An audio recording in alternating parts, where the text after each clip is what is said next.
Baik, selamat malam kepada seluruh pemirsa yang menyaksikan tayangan ini dimanapun Anda berada. Tidak terasa pada malam hari ini kita sudah sampai di malam ketiga dari rangkaian uraian doktrin dasar Alkitabiah yang akan kita bahas pada malam hari ini. Dan bersama dengan saya, tentu saya tidak akan sendiri, saya ditemani oleh 3 orang panelis ataupun narasumber yang merupakan orang-orang yang kompeten ataupun yang ahli di bidang atau di topik yang akan malam ini kita bicarakan. Yang pertama akan saya perkenalkan ialah Pendeta Agus Manurung. Beliau adalah Gembala Jemaat GMAHK Jatiwangi. Kepada Pendeta Agus Manurung, boleh menyapa pemirsa di rumah? Selamat malam semua pemirsa dimanapun berada. Biarlah melalui tuntunan roh kita boleh mendalami firman Tuhan pada malam ini. Selamat malam juga para panelis kami. Baik, terima kasih pada Pendeta Manurung. Selanjutnya, panelis kedua kita ialah Pendeta Muda Surya Sianipar. Beliau adalah Associate Gembala dari GMHK Jatiwangi. Kepada Pendeta Muda Surya Sianipar, boleh menyapa pemirsa di rumah? Baik, terima kasih Saudara Kris. Selamat malam kepada seluruh pemirsa dimanapun Anda berada. Terima kasih masih mengikuti episode mempelajari doktrin Alkitab Gereja Advent, dan kita akan masuk pada bab ketiga. Dan jangan lupa ikuti terus sesi-sesi pada episode-episode berikutnya supaya kita dapat memahami bagaimana karakter Allah dinyatakan dalam doktrin Gereja Advent ini. Tuhan memberkati kita. Baik, terima kasih kepada Pendeta Muda Surya Sianipar. Dan malam ini ada seorang narasumber yang khusus diundang atau didatangkan. Beliau adalah Pendeta Sianipar yang merupakan Gembala Jemaat dari Maranatha Cijantung Seventh Day Adventist Church. Kepada Pendeta Rima Sianipar, boleh menyapa pemirsa yang ada di rumah? Selamat malam para pemirsa yang mengikuti pembahasan 28 doktrin Gereja Masih Hari ke-7 yang diambil dari Alkitab. 100% pembahasan kita malam hari ini adalah berdasarkan fakta Alkitab yang tidak ada dari sumber lain.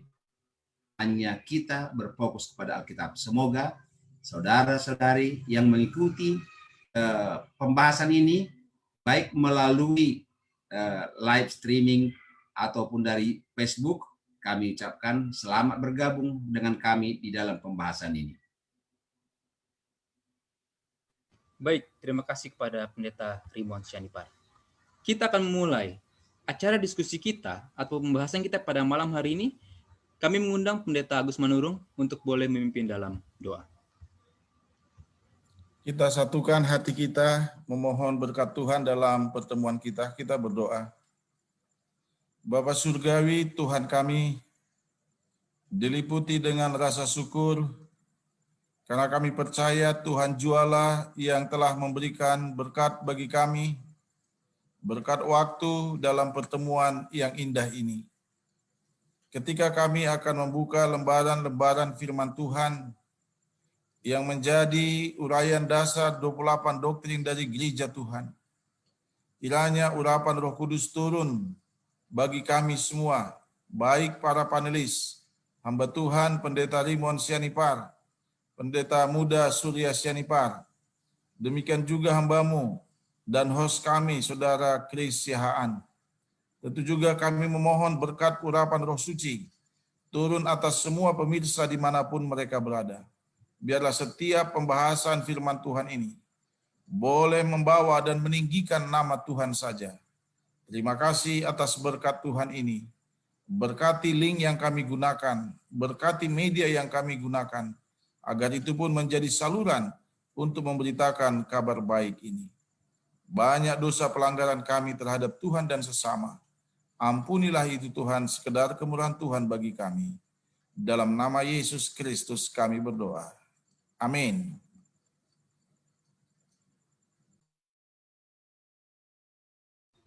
Baik, terima kasih kepada Pendeta Agus Manurung yang sudah memimpin kita dalam doa.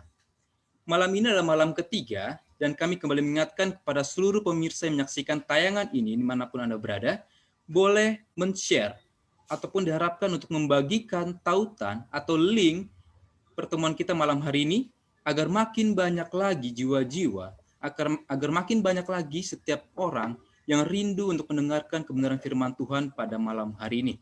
Dan kami juga mengingatkan bahwa seluruh tayangan ini akan direkam dan akan ditampilkan kembali di channel YouTube GMAHK Jatiwangi, Jakarta. Dan malam hari ini kita akan membahas bab yang ketiga. Bab yang ketiga dengan judul Allah Bapa.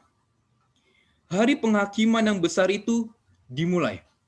Tahta yang menyala dengan roda-roda yang berkobar-kobar dengan nyala api menggelinding ke tempatnya. Yang lanjut usia menduduki tahtanya dengan penampilan yang penuh kemuliaan. Ia memimpin pengadilan. Kehadirannya yang mempesona itu menyelubungi ruang pengadilan yang sangat luas dengan hadirin yang sangat banyak. Para saksi yang amat banyak berdiri di hadapannya. Pengadilan sudah diatur. Kitab dibuka dan catatan pemeriksaan hidup manusia dimulai.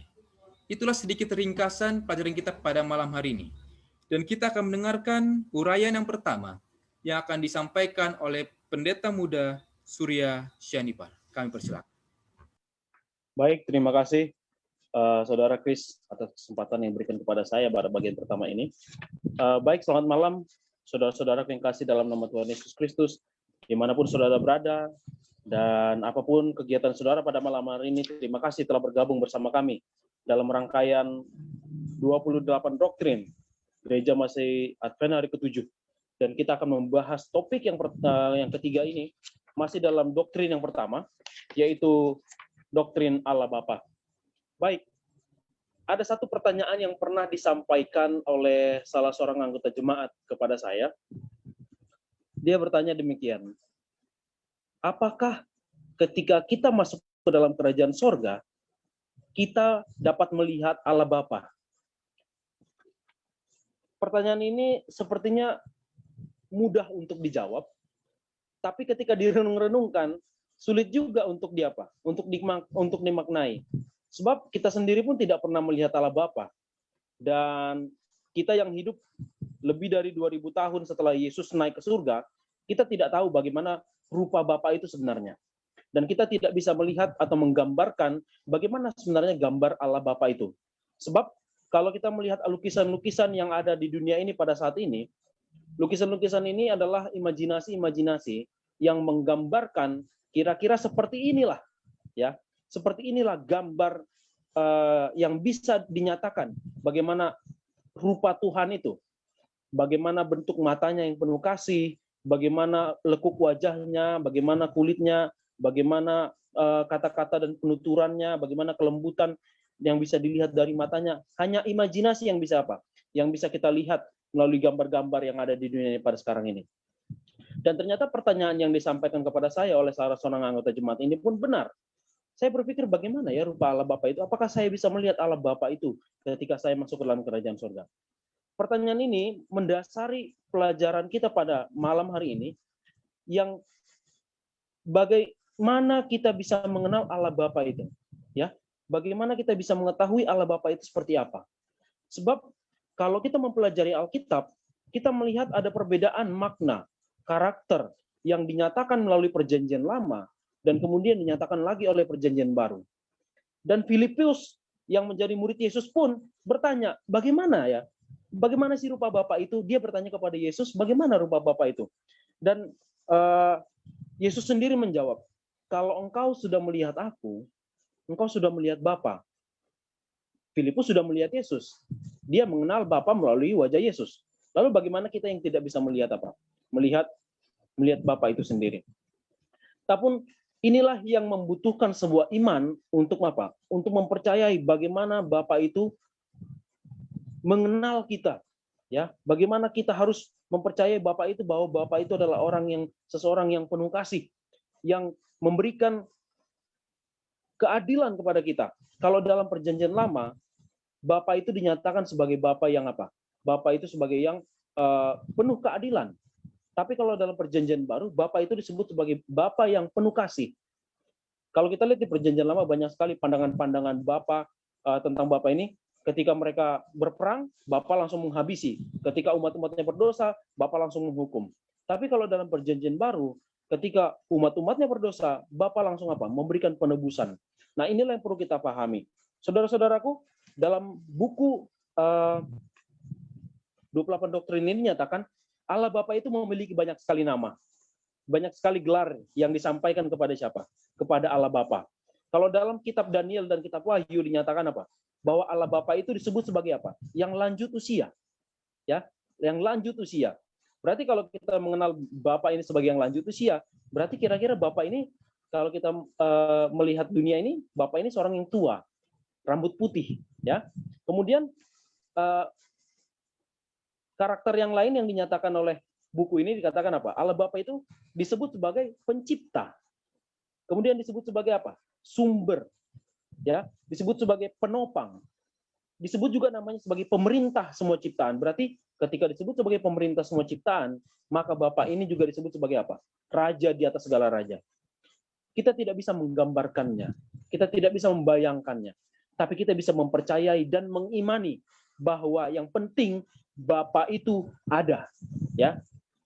Bapa itu ada, dan mereka tergabung dalam apa? Dalam 3 oknum yang bisa kita kenal sebagai apa? Tritunggal. Namun ketika Yesus datang ke dunia ini, buku ini menyatakan apa? Bahwa Bapa itu melalui Yesus dinyatakan karakternya. Ya, walaupun kita tidak bisa melihat rupa Bapa itu bagaimana sebenarnya, tapi kita bisa mengenal karakternya. Kita bisa mengetahui ketika Yesus dalam Ibrani 1 ayat 1 dan 2 dikatakan apa? Yesus menyatakan karakter Bapa itu bagaimana Bapa itu yang sesungguhnya. Kalau Bapa itu adalah yang dulu dikenal sebagai Bapa yang penuh keadilan, maka Yesus menyatakan bahwa Bapa itu adalah seorang apa? Seorang yang penuh keadilan. Dan itu mengukuhkan. Ketika Yesus datang ke dunia ini, Yesus mengatakan apa? Kalau engkau sudah melihat aku, berarti engkau sudah melihat Bapa. Berarti Yesus menggenapi karakter Bapa di dalam dirinya, dan Yesus mengukuhkan bahwa Bapa itu dinyatakan dalam apa? Dalam kehidupan Yesus. Dikatakan demikian. Kalau dalam pandangan-pandangan dunia ini tentang Bapa dikatakan apa? Dalam perjanjian lama, Allah perjanjian lama seorang Tuhan yang pembalas dendam, yang memiliki sifat dan keputusan, mata ganti mata dan gigi ganti gigi. Tepatnya Allah yang menuntut perbuatan harus sempurna atau sesuatu yang lain. Allah yang sama sekali berbeda dengan Allah perjanjian baru yang dilukiskan begitu penuh kasih sayang, yang menekankan untuk membiarkan pipi sebelah menyamlah ditampar, dan juga supaya berjalan 2 mil seperti yang terdapat dalam Matius 5 ayat 39 sampai 41. Saudaraku, bagi kita yang mungkin sudah hidup dalam kebenaran Gereja Masih Advent hari ke-7, kita mungkin tidak terlalu mencari tahu. Kita tidak terlalu mencari tahu bagaimana sebenarnya Bapa ini. Kita tidak terlalu memaknai bagaimana sebenarnya Bapa ini. Tapi ketika ada pertanyaan, apakah saya bisa melihat Bapa?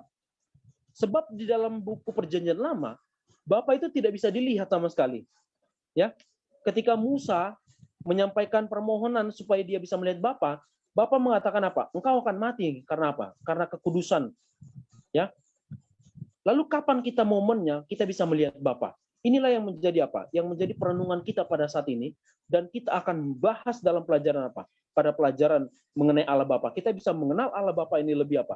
Lebih dalam lagi. Terlebih, doktrin Alkitab ini disampaikan bagi umat-umat Tuhan yang sudah dibaptiskan dalam kebenaran Gereja Advent. Tapi kadang-kadang kita lupa bagaimana kita mengenal Bapa itu yang sesungguhnya. Ya, kita akan pelajari pada bab-bab sebelumnya, dan saya kembalikan dulu kepada host kita, Saudara Christian. Terima kasih, Saudara Chris.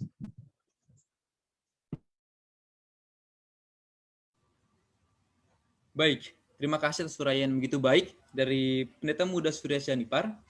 Ya, bagaimana tadi sudah dipaparkan mengenai pendahuluan dari pelajaran kita pada malam hari ini. Untuk selanjutnya, kita akan mendengarkan, namun sebelum itu diingatkan kepada kita semua yang memiliki pertanyaan ataupun yang memiliki suatu hal yang ingin disaksikan, boleh untuk meninggalkan di kolom komen di Facebook GMHK Jatiwangi JLC. Dan nanti akan dijawab ataupun akan dibahas oleh para panelis yang hadir pada malam hari ini. Dan kami juga ingin menyapa kepada sahabat-sahabat yang sudah hadir ataupun sudah bergabung dengan kita pada malam hari ini. Saya ingin menyapa Saudara Wali Huta Barat, Saudara Jason Peter Naftali, juga Saudara Hens Sihaan, Ibu Melva Rosen Eliana Dumauli Purba, ada juga Saudari Bangun Hera Herdelina, ada juga Bapak Abner Raja Guguk, dan juga kepada Saudari Ibu Entin Kartini dan Ibu Nursida Sihombing. Kepada semua pemirsa yang sudah menyaksikan tayangan ini kami terima kasih, dan jangan lupa jika ada pertanyaan ataupun kesaksian boleh ditinggalkan di kolom komen live Facebook ini. Selanjutnya kita serahkan waktu ini kepada Pendeta Rimon Syanipat. Kami persilakan. Selamat malam umat Tuhan yang dikasihi oleh Yesus Kristus dimanapun Anda berada, yang menyaksikan tayangan pada malam hari ini tentang pembahasan doktrin Alkitab, ya, doktrin Alkitab yang dipercayai oleh gereja Masihi hari ke-7 tetap berdasarkan Alkitab 100%. Tidak ada doktrin gereja Advent yang dibuat sendiri selain daripada Alkitab yang berbicara. Pada malam hari ini pembahasan kita mengenai doktrin tentang Allah Bapa. Apakah Allah Bapa itu benar-benar ada? Jelas ada. Apakah benar-benar Allah Bapa itu satu dengan Yesus? Benar satu. Nah sekarang pertanyaan, apakah sama Allah Bapa itu yang di perjanjian baru, yang begitu kasih, dengan Allah yang di perjanjian lama, yang dikatakan orang Allah itu pembinasa. Bahkan kepada bangsa Israel pun Allah berbicara kepada Musa, aku akan menghabiskan orang Israel yang keras tengkuk ini. Tetapi apakah itu tandanya bahwa Allah itu Allah yang pembinasa? Ya. Malam hari ini kita akan membahas tentang Allah itu sama. Ya. Kalau di dalam Ibrani 11 ayat 8, Allah itu sama, baik dahulu, sekarang sampai selama-lamanya. Kasihnya sama. Ya, bukan berarti Allah pernah berubah. Allah tidak pernah berubah. Ya. Sejak Adam dan Hawa diciptakan di Taman Eden, Allah memberikan hukumnya kepada Adam dan Hawa, menunjukkan Allah itu kasih kepada Adam dan Hawa. Pada waktu Adam dan Hawa berdosa di Taman Eden, Allah menunjukkan kasihnya bahwa akan ada penyelamat yang akan turun di dalam Kejadian 3 ayat 15. Allah yang sama. Pada waktu Musa bertemu Allah di padang belantara dengan api yang menyala-nyala, Allah berbicara, aku akan mengasihi umatku. Aku akan membawa bangsa Israel, umat pilihanku. Oleh karena hambaku Abraham, Ishak, dan Yakub. Allah yang sama yang bertemu dengan Musa di Gunung Sinai. Pada waktu itu Musa berkeinginan memandang wajah Bapa. Tetapi Allah berkata, Musa, belum saatnya sekarang engkau melihat wajahku. Tidak ada seorang pun yang akan hidup, ya, bertemu dengan aku, melihat wajahku. Namun karena kasihnya kepada Musa, Musa dipertontonkan oleh Tuhan bagian belakang daripada Allah itu sendiri atau punggungnya. Dapat kita baca itu di dalam Keluaran pasal yang ke-31.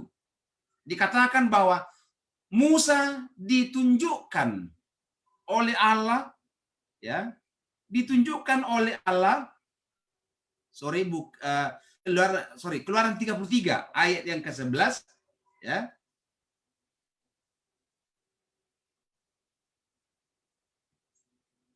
Keluaran 33 ayat 18 bahwa perlihatkan wajahmu kepadaku, kata Musa. Tapi Tuhan berkata, engkau tidak sanggup melihat wajahku. Ayat 20, engkau tidak tahan memandang wajahku. Sebab tidak ada seorang pun yang akan hidup melihat wajahku. Ya. Tetapi apakah Musa sekarang di surga bisa memandang wajah Bapa? Bisa. Kenapa? Karena Musa sudah diubahkan menjadi seperti malaikat yang sempurna di dalam kerajaan surga. Nah, saudara kasih Tuhan, pandangan-pandangan tentang Allah Bapa di perjanjian lama itu sering disalahartikan. Ya, sering disalahartikan. Dan apakah benar-benar Allah itu ada? Ada. pada waktu Allah bertemu dengan umatnya, dia berbicara muka dengan muka, walaupun di dalam kemuliaan Tuhan. Ya, pada waktu Musa membangun bait suci, dikatakan, aku ingin bertemu dengan engkau di dalam bait suci muka dengan muka. Ya, bertemu dengan Tuhan, dengan Musa di dalam bait suci muka dengan muka, tetapi tidak ditunjukkan wajahnya karena Musa adalah orang berdosa. Tetapi apakah nanti kita bertemu dengan Bapa di surga? Di dalam 1 Korintus 13 ayat 12 dikatakan, sekarang kita memandang wajah Bapa itu sama-sama. Tetapi nanti kita akan memandang wajah Bapa itu muka dengan muka, tidak dengan samar-samar lagi, ya. Tidak dengan samar-samar. Nah, sekarang saudaraku yang kasih dalam Tuhan, apakah Allah yang di perjanjian lama itu juga Allah yang pengasih dan penyayang? Dikatakan Allah sangat pengasih dan penyayang. Allah menunjukkan kasihnya kepada Daud.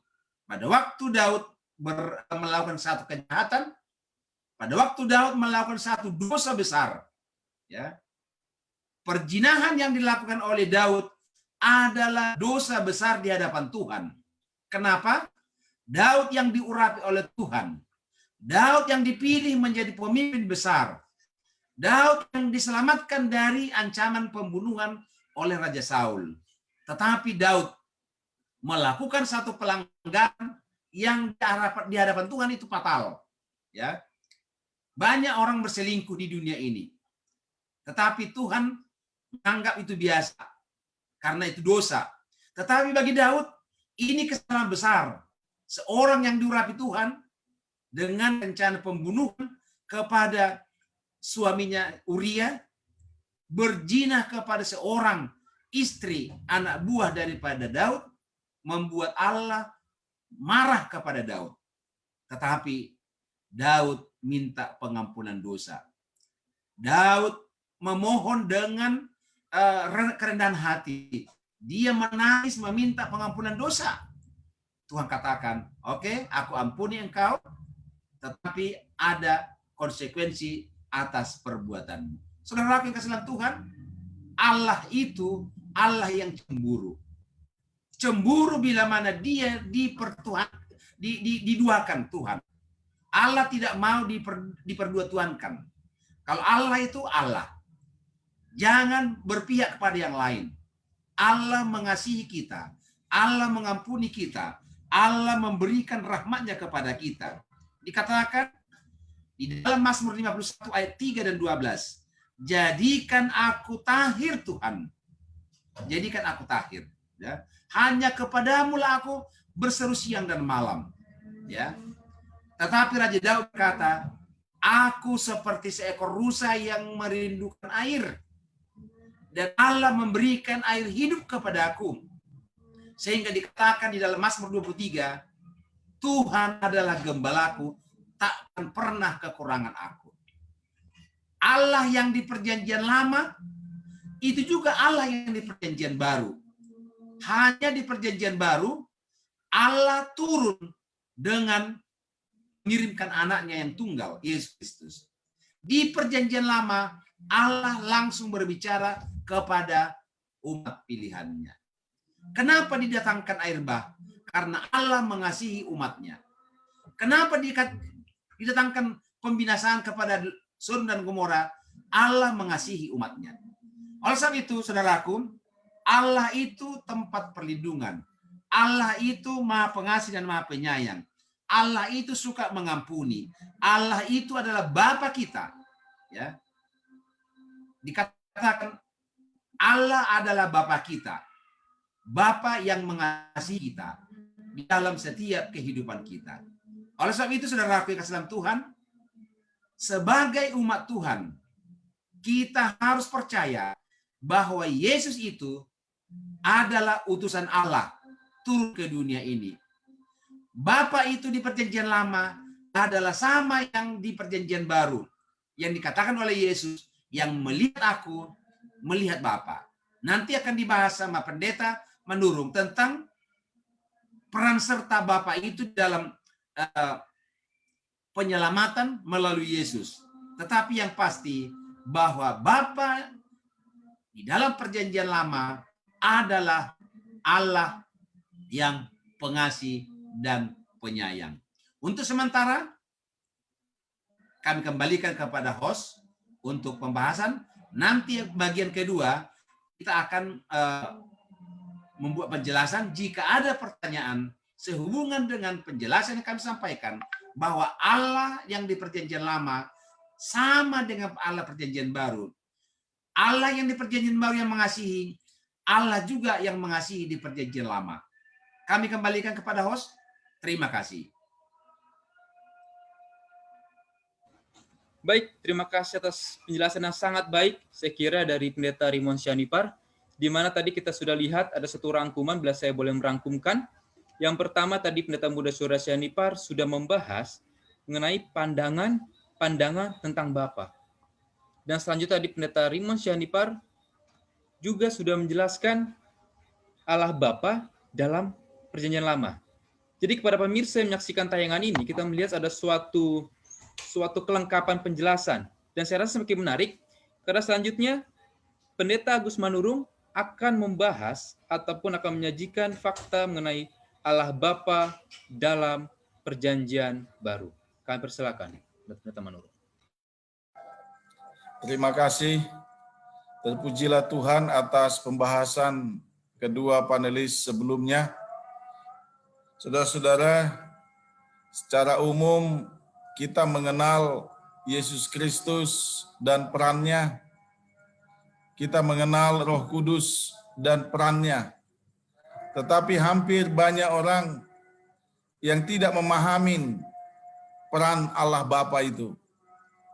Pelajaran seri kedua yang lalu kita sudah memahami ada Allah Bapa, ada Allah Anak yaitu Yesus Kristus, dan ada Allah Roh Kudus. Tiga oknum yang mempunyai satu tujuan, yaitu menyelamatkan kembali manusia yang telah jatuh ke dalam dosa. Malam ini peran Allah Bapa itu paling tidak sudah dikumandangkan oleh hamba Tuhan Pendeta R. Syanipar panelis sebelumnya. Walaupun kita banyak memahami sepertinya peran Yesus hampir semua orang bisa sebutkan, peran Roh Kudus semua orang bisa sebutkan, tapi ketika berbicara peran Allah Bapa, sepertinya kita mulai berpikir, apa ini peran Allah Bapa di dunia kita ini? Tadi secara gamblang untuk kita perjanjian lama sudah disampaikan. Maka sekarang kita melihat melalui kitab perjanjian baru, apa sih peran Allah Bapa itu di zaman perjanjian baru? Yang bisa jadi orang hanya melihat kepada peran Yesus Kristus dan Roh Kudus. Tapi sebenarnya di dalamnya juga ada peran Allah Bapa. Saudara-saudara, Allah dalam perjanjian lama itu dan Allah dalam perjanjian baru adalah Allah yang sama. Allah tidak berbeda dahulu, sekarang, dan selama-lamanya. Tapi Allah itu sama dahulu, sekarang, dan selama-lamanya. Itu sebabnya kita harus memahami kitab perjanjian lama dan kitab perjanjian baru adalah satu kesatuan yang tidak dapat dipisahkan. Karena peran ketiga oknum kealahan, yaitu Allah Bapa, Allah Anak, dan Roh Kudus, tertulis di dalamnya. Malam ini melalui kitab perjanjian baru, saya memberikan satu penekanan bahwa Allah Bapa itu, dia juga adalah Allah Sang Pencipta.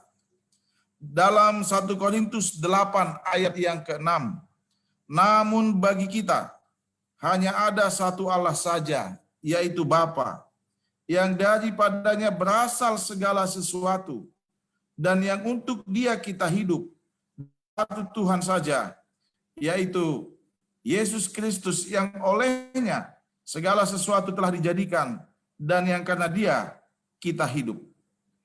Melalui firman ini kita memahami yaitu Bapa yang daripadanya berasal segala sesuatu.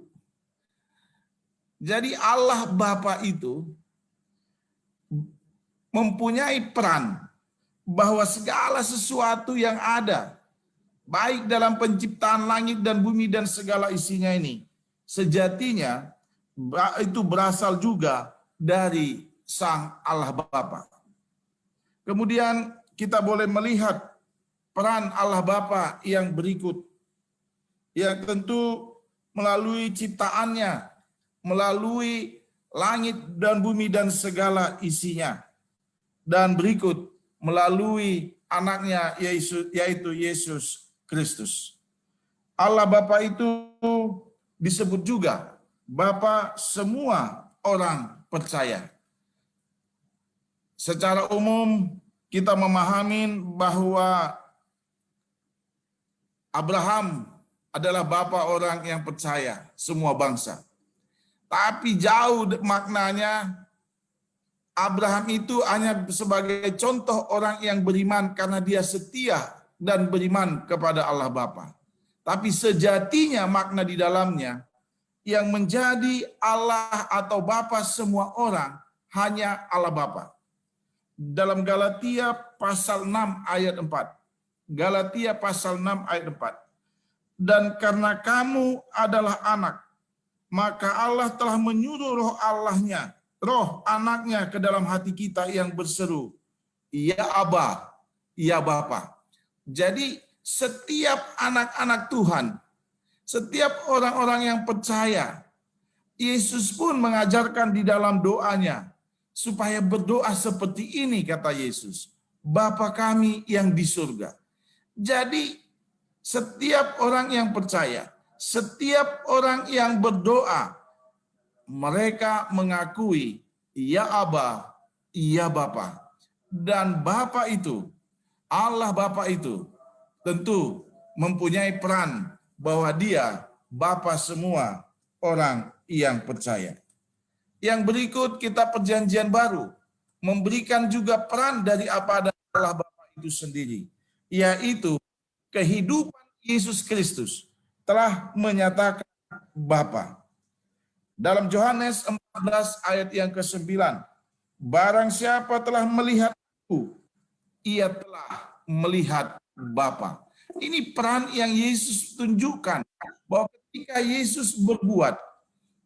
Yesus berbuat di zamannya, ketika Yesus ada di dunia ini, melayani, menyembuhkan dan sebagainya, dia katakan, jika engkau melihat aku, maka engkau sedang melihat Allah Bapa.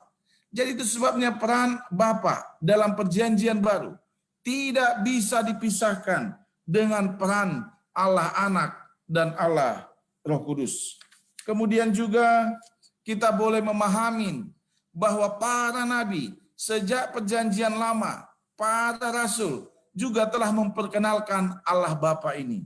Salah satu di antaranya, Allah Bapa disampaikan, peran Allah Bapa itu diberitahukan, yaitu sebagai Allah yang suka memberi. Ya, Allah Bapa lah yang mengaruniakan anaknya Yesus Kristus. Jadi Allah Bapa lah yang memberi Yesus Kristus, mengaruniakan Yesus Kristus kepada dunia ini untuk menyelamatkan saudara dan saya. Jadi Allah Bapa itu perannya sebagai sang pemberi yang terbaik bagi semua umat manusia. Saya percaya tidak ada pemberian yang terbaik selain memberikan nyawa anaknya, yaitu Yesus Kristus. Kemudian Allah Bapa juga kita bisa lihat perannya dalam perjanjian lama sebagai Allah yang penuh kasih. Kita melihatnya melalui kehidupan-kehidupan yang telah diberitakan oleh Yesus, bahwa Allah Bapa itu adalah Allah yang kasih, sama seperti kehidupan Yesus. Itu sebabnya Yesus berkali mengatakan, jika engkau telah melihat aku, maka engkau telah melihat Bapa. Itu pertanyaan yang sangat unik yang disampaikan oleh Filipus. Telah sekian lama engkau, kata Yesus, bersama-sama dengan aku, Filipus, namun engkau tidak mengenal aku. Barang siapa telah melihat aku, ia telah melihat Bapa. Bagaimana engkau berkata, tunjukkan Bapa itu kepada aku? Jadi ini ajaran yang luar biasa dari Yesus. Bahwa Yesus mengambil peran bukan karena dirinya sendiri, tapi memang karena Bapa yang mengasihinya. Dia tunjukkan kasih itu kepada semua orang. Yesus memberikan petunjuk-petunjuk bagaimana Allah mengasihi kita. Yesus menyatakan sifat Allah yang penuh belas kasihan. Lihatlah, ketika 5.000 orang makan, Yesus berdoa, "Ya Bapa, berkati makanan ini supaya cukup." Dan bahkan kita mengetahui ketika Allah Bapa menjawab doa Yesus, maka dari 5.000 orang itu boleh makan dan sisa 12 bakul. 5 roti 2 ikan. Ketika Yesus berdoa, meminta berkat, karena dia tahu Sang Bapa, Sang Allah Bapa adalah Allah yang suka memberi dan sangat mengasihi dan berbelas kasihan. Dia berdoa dan Allah Bapa menjawabnya. Dan 5.000 orang makan, belum termasuk anak-anak, dan sisa 12 bakul. Yesus juga mengabarkan tentang Allah Bapa sebagai Allah yang penuh pengasihan, belas kasihan. Kita bisa lihat bagaimana Yesus berdoa untuk yang lumpuh dan disembuhkan. Kita bisa lihat bagaimana Yesus berdoa untuk orang yang buta, matanya dibukakan. Dan saya mau katakan, kuasa yang ada pada Yesus karena dia berdoa memohon berkat itu kepada Allah Bapa. Sebabnya Yesus katakan di dalam nama Bapa setiap orang yang berdosa, yang lumpuh boleh berjalan, yang buta boleh melihat, yang sakit boleh disembuhkan. Dan bahkan di dalam nama Bapa Yesus berdoa, yang mati pun dapat dibangkitkan. Saudara-saudara, Allah Bapa, walaupun sepertinya perannya nggak kelihatan, saya mau katakan, Allah Bapa adalah bagaikan pemilik tanah atau tuan tanah yang tidak kelihatan. Acap kali kita memahami tanah yang dikerjakan para petani, sejatinya tuan tanahnya tidak ada di situ. Ya, tidak ada di situ. Bayangkan ada orang mengerjakan lahan pertanian 1 hektar, kita lihat ada banyak bapak ibu yang sedang bekerja di sana. Tapi mereka itu upahan. Sejatinya pemilik atau tuan tanah itu tidak ada bekerja di situ. Tapi melalui pekerja-pekerja itu, tuan tanah itu kelihatan orang yang baik hati. Dan Yesus menyatakan yang sama. Allah Bapa telah menunjukkan kasih setianya, kepeduliannya, belas kasihannya kepada setiap orang. Itu sebabnya Yesus mengatakan, dalam nama Bapa dia mohon berdoa berkat bagi orang-orang yang sakit dan menjadi sembuh. Kita juga boleh melihat peran Allah Bapa. Dia juga Allah yang mengampuni. Dalam Yohanes pasal 14 ayat,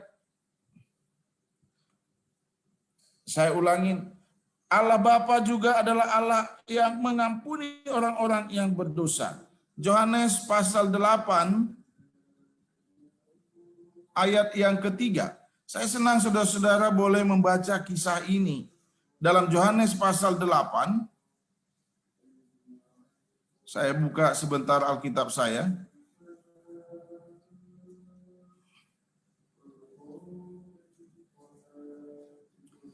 Saat itu ada kejadian, nanti saudara boleh baca di rumah, Yohanes pasal 8 ayat 3 sampai ayat yang ke-11, bagaimana Yesus menunjukkan bahwa Allah Bapa kita itu adalah Allah yang mengampuni, Bapa yang suka mengampuni. Ada satu peristiwa di sana, ada ahli Taurat membawa seorang perempuan yang kedapatan berzina. Oh, mereka marah melihat orang berdosa ini. Mereka mau membunuh orang yang berdosa ini. Itu sebabnya mereka mau lempari itu wanita yang berzina, yang kedapatan berdosa itu. Pada waktu dibawa kepada Yesus, Yesus katakan, jika ada di antara kamu yang tidak berdosa, boleh melemparinya. Saudara-saudara, satu persatu orang semua mundur. Orang semua mundur. Dan menarik bagi kita, bagaimana orang ini, seorang yang berzina, seorang yang berdosa, akhirnya merasakan satu pengampunan. Yesus menyatakan bahwa Allah Bapa adalah Allah yang Maha Pengampun bagi dia. Itu sebabnya ketika orang-orang meninggalkan perempuan ini, karena mereka juga orang berdosa, mereka tidak seharusnya menghukum orang berdosa karena mereka juga adalah orang berdosa. Tapi perempuan yang berzina ini merasakan suatu sukacita yang besar karena Allah Bapa adalah Allah yang pengampun. Allah Bapa juga adalah Allah yang mencari orang yang hilang. Yesus menggambarkan 3 perumpamaan. Bagaimana Allah Bapa itu suka mencari orang-orang yang hilang. Oh, anak yang hilang. Anak yang hilang digambarkan ketika dia kembali. Bapaknya memeluk dia, memestakan dia, bahkan menyambutnya dengan sangat gembira. Ini menunjukkan Yesus sedang mengajarkan bahwa Allah Bapa itu adalah Allah yang mencari yang hilang. Mata uang yang hilang, domba yang hilang. Ini semua adalah perumpamaan-perumpamaan yang menggambarkan tentang kasih Allah kepada kita. Saudara-saudara, para pemirsa dan yang menyaksikan tayangan ini. Ya, mungkin secara umum kita hanya mengenal peran Yesus dan peran Roh Kudus. Tapi paling tidak, dari beberapa ayat yang kami bacakan tadi telah menunjukkan setiap orang percaya. Yesus katakan, jika engkau berdoa, panggil Bapa di sorga. Jadi Allah Bapa yang kita sembah adalah Bapa yang berkuasa di sorga dan di bumi. Ini peran-perannya, jangan lupakan. Oknum kalahan, Allah Bapa, Allah Anak, Allah Roh Kudus mempunyai peran. Malam ini kita menyaksikan bagaimana peran Allah Bapa.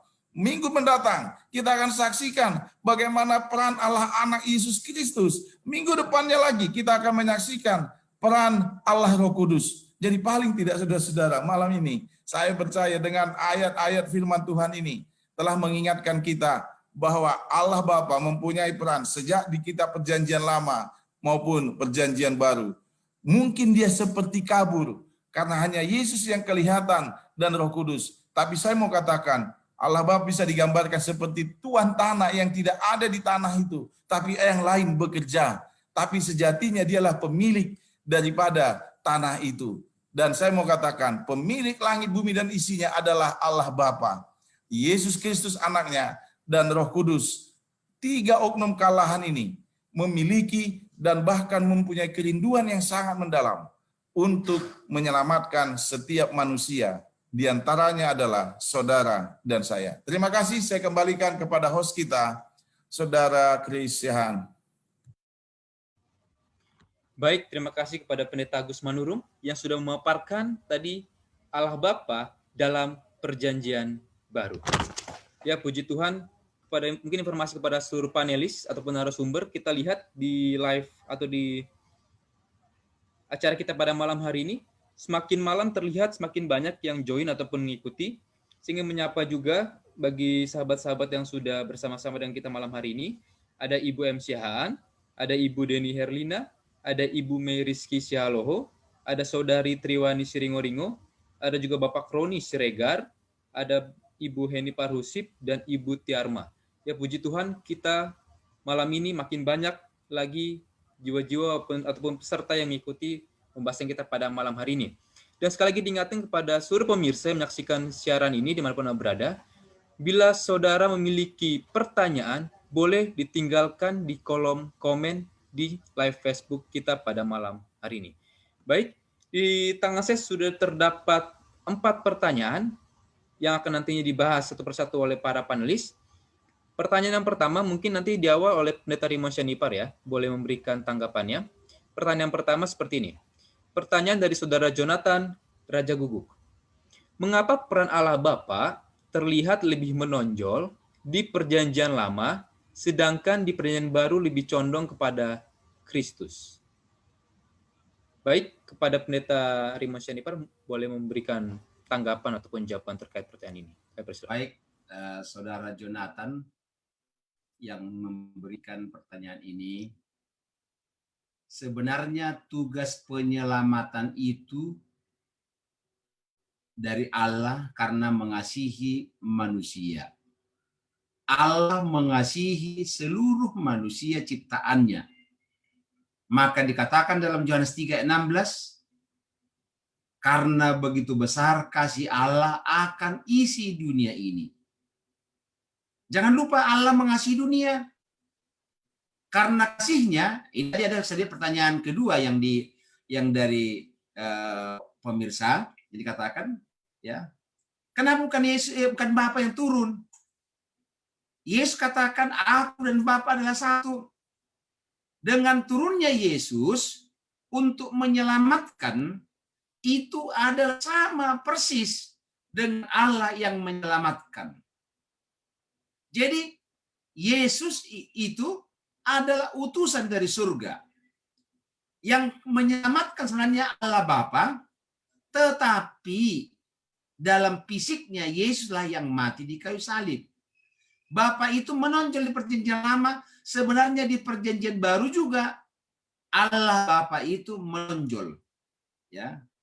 Kenapa kita buktikan di perjanjian baru? Pada waktu Allah sendiri turun dari surga. 2 kali Allah turun langsung untuk menyampaikan kepada dunia tentang siapa Yesus itu. Yang pertama di dalam Matius 3:17 dikatakan Allah berbicara, inilah anakku yang kukasihi, kepadanya aku berkenan. Di dalam Matius 17 ayat 5 dikatakan juga kepada murid-murid, inilah anakku yang kukasihi, kepadanya aku berkenan, dengarkanlah dia. Jadi Allah itu yang berperan. Hanya karena di perjanjian lama Allah tidak bisa ditemukan karena manusia berdosa, sehingga di perjanjian baru Allah kirimlah Yesus yang mengambil rupa manusia, lahir sebagai manusia, sehingga dia bisa bertemu dengan manusia untuk menyelamatkan kita orang berdosa. Jangan lupa, yang menyelamatkan itu Allah, Allah Bapa.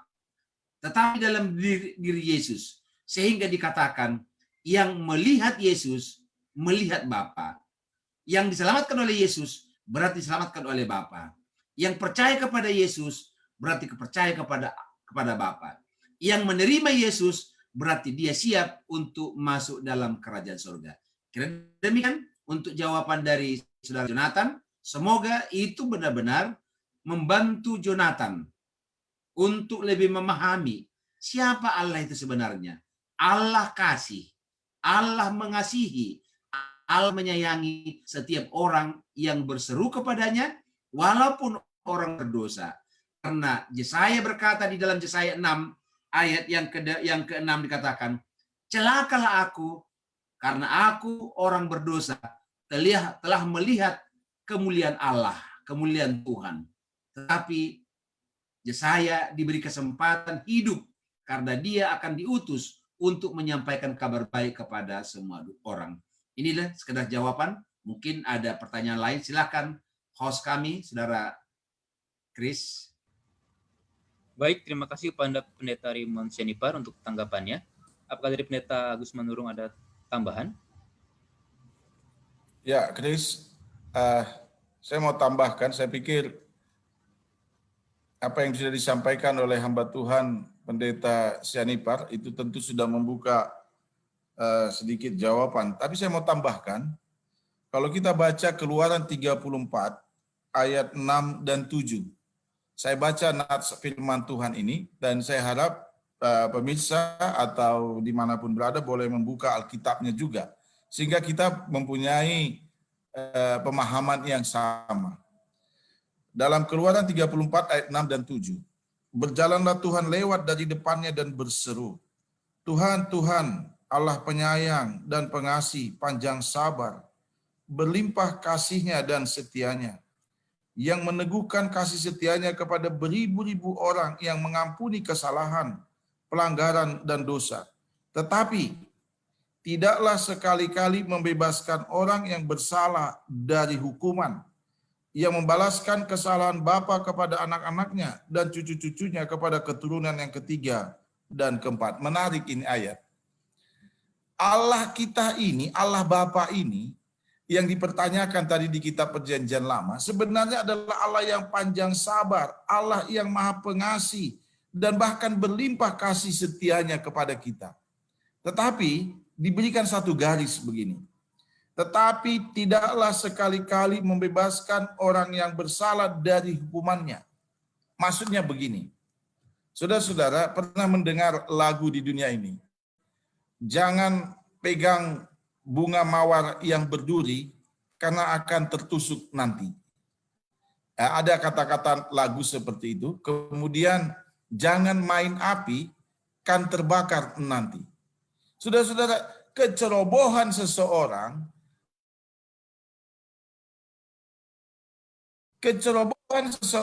bermain duri, dia bisa tertusuk duri. Bukan berarti ketika saya ceroboh, tertusuk duri, lalu saya katakan, Tuhan ampuni saya, lalu durinya ini hilang dengan sendirinya. Enggak, tetap bekas durinya ada. Tetap bekas terbakar apinya ada. Tetapi apakah Allah kita membenci kita? Enggak, dia mengasihi kita, dia tunjukkan kasih setia. Walaupun kita sudah terbakar, mungkin badannya separuh atau setengah tangannya, tapi masih Tuhan berikan kesempatan untuk hidup. Itu menunjukkan bahwa Allah kasih. Jadi penderitaan, penganiayaan, kesusahan, kemiskinan yang kita rasakan sekarang ini, tentu saya katakan tidak pernah sebanding dengan kasih Allah yang besar itu. Namun konsekuensi dari setiap kesalahan itu ada. Contoh, bagi mereka yang suka mabuk-mabukan, ada efeknya. Bagi mereka yang suka merokok, ada efeknya. Bagi mereka yang workaholic, kerja sepanjang malam, gak peduli waktu, gak ada istirahat, ada efeknya. Tapi ketika engkau minta pengampunan, ya Tuhan ampuni. Dan ketika saya merasakan satu dampak dari akibat itu, ya memang begitulah konsekuensi, ada sebab akibat. Walaupun kita tidak bisa batasin mukjizat dan kasih karunia Tuhan. Jadi itu sebabnya, tapi paling tidak saya mau katakan, dampak sebab akibat itu bisa terjadi. Dan itulah di perjanjian lama. Tuhan sudah kasih tahu, jika engkau menuruti perintahku, jika engkau setia kepadaku, ini berkat-berkatmu. Tapi jika engkau melanggar hukumku, jika engkau melanggar ketetapanku, ini dampaknya. Lalu Tuhan katakan, pilihlah kemana engkau akan jalan. Dan Tuhan sarankan, jika engkau berbuat yang benar, tentu kau akan lebih baik dan lebih diberkati. Tapi ketika kita memilih jalan yang salah, sudah ada konsekuensinya. Saudara, satu kali saya berjalan di perapatan di Jakarta, lampu merah. Terkadang memang cukup unik, orang nggak sabar lihat lampu merah. Oh, masih kuning, dia terobos. Oh, ini kadang nggak sabar. Jadi pada waktu itu ada satu pembangunan di satu sisi, sehingga satu sisi jalan ini tertutup oleh, saya katakan seperti seng ya, atau tembok sementara karena ada perbaikan di sana. Saudara, karena lampu itu sudah merah, dia berhenti. Sebenarnya saya juga ada di situ, lalu saya berhenti. Tapi ketika kami lihat berhenti, ini nggak ada jalan, nggak ada yang lain. Jadi simpang yang lain itu nggak ada yang jalan. Mungkin memang karena sudah malam nggak ada kendaraan. Tapi ada yang di samping saya tidak sabar dia. Karena dia lihat ini walaupun kami di posisi merah, tapi karena simpang 4 begini, karena di satu sisi ini merah, yang harusnya hijau dia tunggu-tunggu nggak ada yang jalan. Karena dia pikir ini nggak ada orang. Padahal nggak kelihatan karena ada tembok tadi. Lalu dia terobos. Begitu dia terobos lampu merah, kecelakaan. Jadi saya melihat, aduh itu malam-malam saudara, waktu itu saya pulang melawat di salah satu rumah anggota, jam 9 malam mungkin pada waktu saya naik kendaraan bermotor, dia juga naik kendaraan bermotor, karena nggak sabar. Dampak dari melanggar lampu merah ada? Ya ada, kecelakaan itu. Apakah Tuhan mengampuni? Kalau dia minta ampun, ya Tuhan ampuni, tapi dampak dari kecelakaan itu ada, bisa saja patah kaki, bisa saja patah tangan, itu bisa terjadi. Dan kalau membaca kitab perjanjian lama, kita harus arahkan seperti itu. Walaupun mereka seperti menderita bangsa Israel, walaupun susah, sebenarnya itu dampak dari pilihannya. Dampak dari keinginannya. Kalau saja dia tetap mengikut Tuhan, ayat firman yang lain katakan, engkau akan sembuh dari sakitmu, engkau akan diberkati di ladang, diberkati di kota.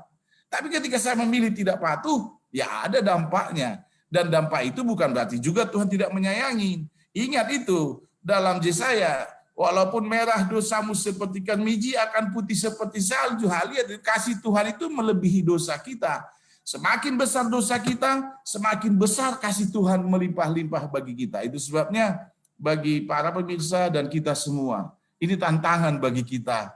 Ingat bahwa Allah Bapa itu Allah yang amat mengasihi kita. Walaupun kita merah seperti karmiji, dia akan buat putih. Dia tarik terus, saudara. Saya senang membaca Alkitab ini. Walaupun bangsa Israel itu jatuh, tapi Tuhan tetap menunjukkan kasih-Nya. Bahkan ada yang disebut umat-umatnya yang sisa, ada di tengah-tengah kejahatan itu selalu, dan itu yang membimbing mereka terus. Nabi-nabi dia kirim. Jahat, saudara, bangsa Israel. Dampaknya ada, kesusahan, penderitaan, dijajah, baik di Mesir, dijajah, baik di Babylon. Tapi Allah menunjukkan kasih, dia kirim terus nabi-nabi untuk menuntun. Tetap kembali, walaupun kau udah jahat, kembali kepada Tuhan. Kembali, lihatlah kasih sayang Tuhan yang besar. Jadi, saudara-saudara, apakah ada peran Allah Bapa di Perjanjian Lama itu? Ada, tapi perannya yang penuh kasih.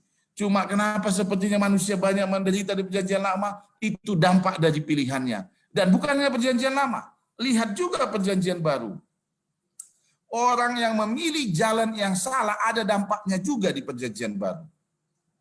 Tapi orang yang memilih jalan benar ada juga dampak upahnya yang Tuhan berikan. Jadi sudah dari Kejadian sampai kitab Wahyu, dampak dosa itu selalu ada.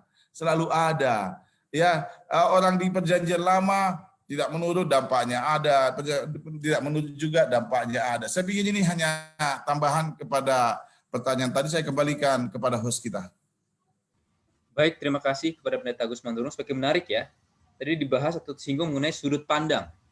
Sudut pandang dari cara kita melihat Allah Bapa itu Perjanjian Lama maupun Perjanjian Baru. Kepada Pendeta Muda Saudara Senipar, apakah ada tambahan lagi dari pertanyaan ini? Kami persilakan. Iya, baik. Terima kasih. Saya tertarik, mungkin kalau dari penjelasan dari Pendeta Senipar dan juga Pendeta Manurung sudah sangat jelas ya. Dan saya pun memahami bagaimana sebenarnya Allah Bapa ini dinyatakan ya. Bagaimana Allah Bapa ini dinyatakan melalui karakternya, melalui, jadi kita semakin jelas melihat rupa Bapa ini gitu loh. Kita makin jelas melihat rupa Bapa ini. Dan kalau dalam Matius 7 ayat yang ke-11 ini mengenai hal pengabulan doa dikatakan apa? Jadi jikalau kamu yang jahat tahu memberi pemberian yang baik kepada anak-anakmu, apalagi Bapamu yang di sorga, ia akan memberikan yang baik kepada mereka yang meminta kepadanya. Saya kutip mengenai meminta kepadanya, ya. Ternyata memintanya ini juga meminta yang baik tentunya, ya. Allah juga akan memberikan yang baik. Allah tidak pernah memberikan yang jahat. Jadi kalau kita meminta yang baik dan kita melihat Allah itu adalah pemberi, maka kita akan mendapatkan apa? Kita akan mendapatkan yang baik. Tentu saja dengan apa? Dengan melihat karakter Allah ini, saya jadi begini. Saya melihat bagaimana orang tua saya mengasihi saya, dan ketika saya melihat karakter orang tua saya mengasihi saya, ketika saya ada dalam kesalahan dan orang tua saya tetap mengasihi saya, demikian pula Allah Bapa. Ya, demikian pula Allah Bapa. Allah Bapa yang begitu mengasihi kita. Dalam firman-Nya dikatakan apa? Bahkan rambut kita pun Tuhan bisa hitung karena kasih-Nya. Rambut kita pun, berapa helai Tuhan tahu bagaimana Tuhan mengasihi kita. Dia cari kita sampai apa? Sampai ke lereng gunung. Dia pangku kita ketika dia angkat kita, kemudian dia gendong kita apa? Ketika kita harus jatuh ke dalam dosa. Dan dia juga apa? Memberikan satu jalan bagi kita ketika kita jatuh ke dalam dosa. Allah Bapa ini memberikan kesempatan bagi kita untuk apa? Untuk lepas dari dosa itu dengan apa? Dengan dia memberikan seorang penanggung dosa. Ya, bagaimana kasih Allah Bapa ini? Dia memberikan satu penanggung dosa. Dan ada satu tadi pertanyaan disampaikan oleh pemirsa, dikatakan apa? Mengenai tentang kenapa harus disebut sebagai yang lanjut usia, ya. Tadi ada saya sampaikan tadi di pandangan-pandangan tentang Bapa di bagian pertama tadi dalam kitab Daniel 9 ayat Daniel 7 ayat 9, 13 dan 22 di sana dinyatakan apa? 3 kali disebutkan yang lanjut usia. Nah, ini hanya kalau dalam Babel Commentary dikatakan apa? Komentar Alkitab, para ahli komentar Alkitab mengatakan apa? And this is the only place in the sacred writings all of this is represented in a human form, ya. Ini hanya bentuk ungkapan manusia yang bisa dinyatakan manusia. Kenapa harus lanjut usia? Karena pada masa Daniel itu, seorang yang lanjut usia, atau yang bisa kita sebutkan dengan apa? Elder, atau bisa kita sebutkan old person. Kalau di gereja kita ada yang lanjut usia, tentu orang-orang ini akan dianggap sebagai orang-orang yang bijaksana. Dan orang-orang ini dimintai nasihatnya. Dan kadang kalau ada perkara-perkara yang tidak bisa diselesaikan oleh orang-orang muda atau anggota jemaat, tentu ada orang-orang apa? Orang-orang penatua-penatua, orang-orang tua yang sudah lanjut usia, punya pengalaman banyak, tahu memberikan nasihat-nasihat kepada siapa? Kepada orang-orang yang bermasalah, yang punya perkara. Dan Daniel mengungkapkan sebagai Allah Bapa ini adalah Allah yang lanjut usia, yang memiliki uban, dan uban ini dikatakan bahwa uban ini adalah ungkapan sebagai mahkota kebijaksanaan, ya, mahkota hikmat. Seseorang yang memiliki uban adalah seorang yang bijaksana, dan Allah ini dianggap sebagai seorang yang maha bijaksana, yang bisa memberikan keputusan, yang makanya disebutkan dia duduk di atas penghakiman, dia duduk di atas pengadilan, yang memberikan kebijaksanaan dalam apa? Di dalam perkara-perkara tentang dunia ini. Dan itulah yang Tuhan sampaikan di dalam Daniel 7 ayat 9, 13 dan 22 mengenai kata lanjut usia. Kenapa harus diungkapkan sebagai karakter atau nama Allah itu sendiri? Itu mungkin Saudara Chris. Baik, terima kasih kepada Pendeta Surya Syanipar. Saya melihat tadi Pendeta Surya sudah sedikit menyinggung, ya. Ini baru saya mau sampaikan ada pertanyaan kedua. Ya, pertanyaan kedua yang tadi sudah juga disinggung oleh Pendeta Surya Syanipar dari Saudara Hensihan. Pertanyaan sebagai berikut. Kenapa Allah Bapa disebut yang lanjut usia? Apakah karena dari segi fisik memiliki rambut putih, jenggot, dan lain-lain? Itu pertanyaan dari Saudara Hens. Karena tadi sudah disinggung atau dibuka oleh Pendeta Muda Surya Syanipar, saat ini kami serahkan kepada Pendeta R. Syanipar untuk memberikan tanggapan terkait pertanyaan. Kami persilakan. Baik, saudaraku, yang disebutkan lanjut usia karena Bapa itu adalah Alfa dan Omega. Dialah yang awal dari seluruh yang ada di alam semesta ini. Dialah pencipta alam semesta dan pencipta malaikat-malaikat. Sebelum yang lain ada, Allah itu sudah ada. Itu sebabnya dia disebutkan yang lanjut usia, yang sudah ada sejak dahulu kala, ya. Tidak terbatas waktu dari Allah itu sendiri. Jadi dalam hal ini yang lanjut usia di dalam tadi yang dipaparkan itu dalam Daniel pasal 7 menunjukkan ada yang lanjut usia, ada seperti anak manusia. Jadi yang lanjut usia itu adalah Allah Bapa sendiri, dan anak manusia yang di dalam Daniel 7 itu menunjukkan bahwa Yesuslah anak manusia. Jadi dua oknum ini sudah ada sebelumnya. Sebelum dunia kita ini ada, dua oknum ini sudah ada. Sehingga kita mengambil kesimpulan yang lanjut usia itu dimaksud adalah dia yang pertama dari segala sesuatu yang ada di alam semesta ini. Jadi itu sebabnya dikatakan lanjut usia, bukan karena usianya, bukan karena rambutnya putih, tapi karena usianya jauh lebih tua dari seluruh yang ada di alam semesta ini, karena dialah Allah yang ada, yang awal dari seluruh ciptaan Tuhan yang ada di alam semesta ini. Kira-kira itu, Saudara Chris. Baik, terima kasih atas pemaparannya Pendeta R. Syanipar. Kepada Pendeta Amanurung, ada tambahan terkait pertanyaan ini? Ya, jadi ada beberapa poin dari para panelis tadi. Pendeta Muda Surya menunjukkan lanjut usia itu adalah hikmatnya, bahwa dia lebih berhikmat. Pendeta Syanipar menunjukkan bahwa lanjut usia itu sebenarnya tidak dibatasi oleh waktu. Nah, ini harus kita pahami juga. Jadi Allah itu tidak ada awal dan tidak ada akhir. Jadi nggak ada batas, dia kekal, ya, kekal. Jadi nggak bisa dia, oh lanjut usia itu apa sih gitu ya. Tapi ini menarik. Saudara jangan lupa bahwa inspirasi daripada Alkitab di pelajaran yang pertama dari seri 28 doktrin ini, itu adalah thoughts inspiration. Jadi Daniel melihat, dia diizinkan oleh Tuhan untuk melihat tahta surga. Jadi kemampuan Daniel untuk membahasakan bahasa manusia apa yang dia lihat, itulah kemampuan dia. Yang lanjut usia, itu ya. Dia lihat seperti itu. Nanti saya takut kita berpikir kata lanjut usia ini berarti kakek-kakek yang nggak punya tenaga. Bukan begitu juga menginterpretasikannya. Bukan, nggak boleh begitu juga ya. Hanya dia mencoba melihat, kan dia lihat, lalu dia ekspresikan dengan cara bahasa manusia. Dan dia hanya terpikir bahwa itu kata lanjut yang usia yang cocok, kira-kira begitu ya. Tapi lanjut usia itu, putih rambutnya, itu bukan menunjukkan bahwa dia udah kakek-kakek lalu nggak mampu lagi jalan, bukan. Jadi kata lanjut usia itu ekspresi daripada orang yang paling maha berhikmat, gitu ya. Dan tidak bisa dikatakan berapa umurnya, karena Allah itu nungkalan itu kekal. Jadi nggak bisa dikatakan dia 1000 tahun umurnya, nggak bisa begitu. Allah itu kekal, tidak ada awalnya dan tidak bisa ditentukan dia lahirnya, nggak ada begitu, gitu ya. Jadi itu mengenai Allah Bapa ya, karena kita bicara tentang Allah Bapa saat ini. Jadi saya mau kasih tahu bahwa ekspresi Daniel menginterpretasi itu ya begitulah dia. Oh, kata yang tepat, yang panjang, yang lanjut usia, yang putih rambut dan sebagainya. Tapi kalau kita ikutin ayat itu menunjukkan orang yang bertahta, yang berkuasa di tahta sorga itu.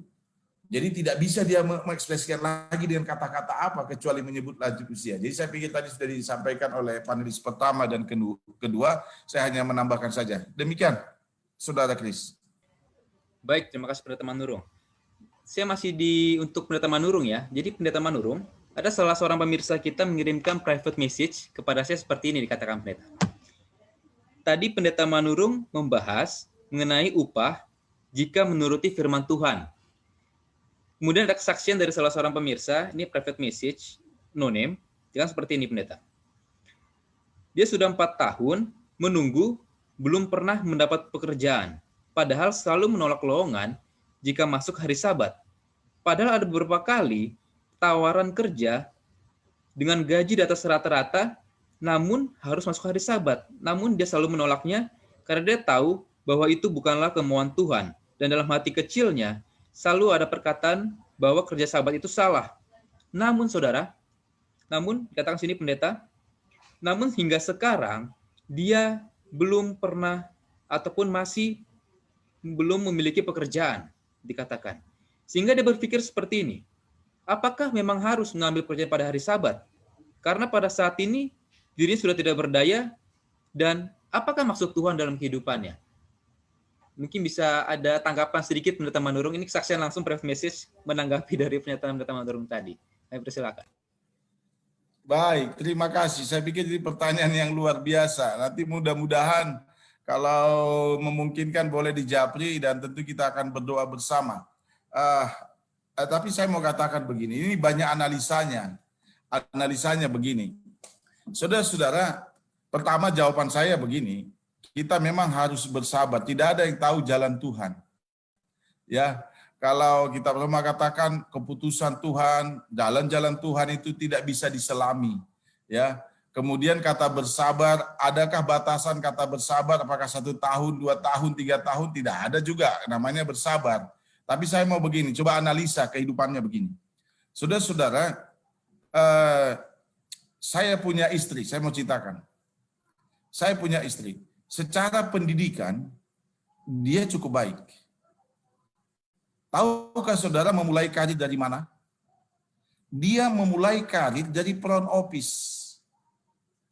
Ya kalau bahasa kerennya front office, tapi kalau bahasa seadanya ya tukang angkat telepon, operator, halo, begitu ya.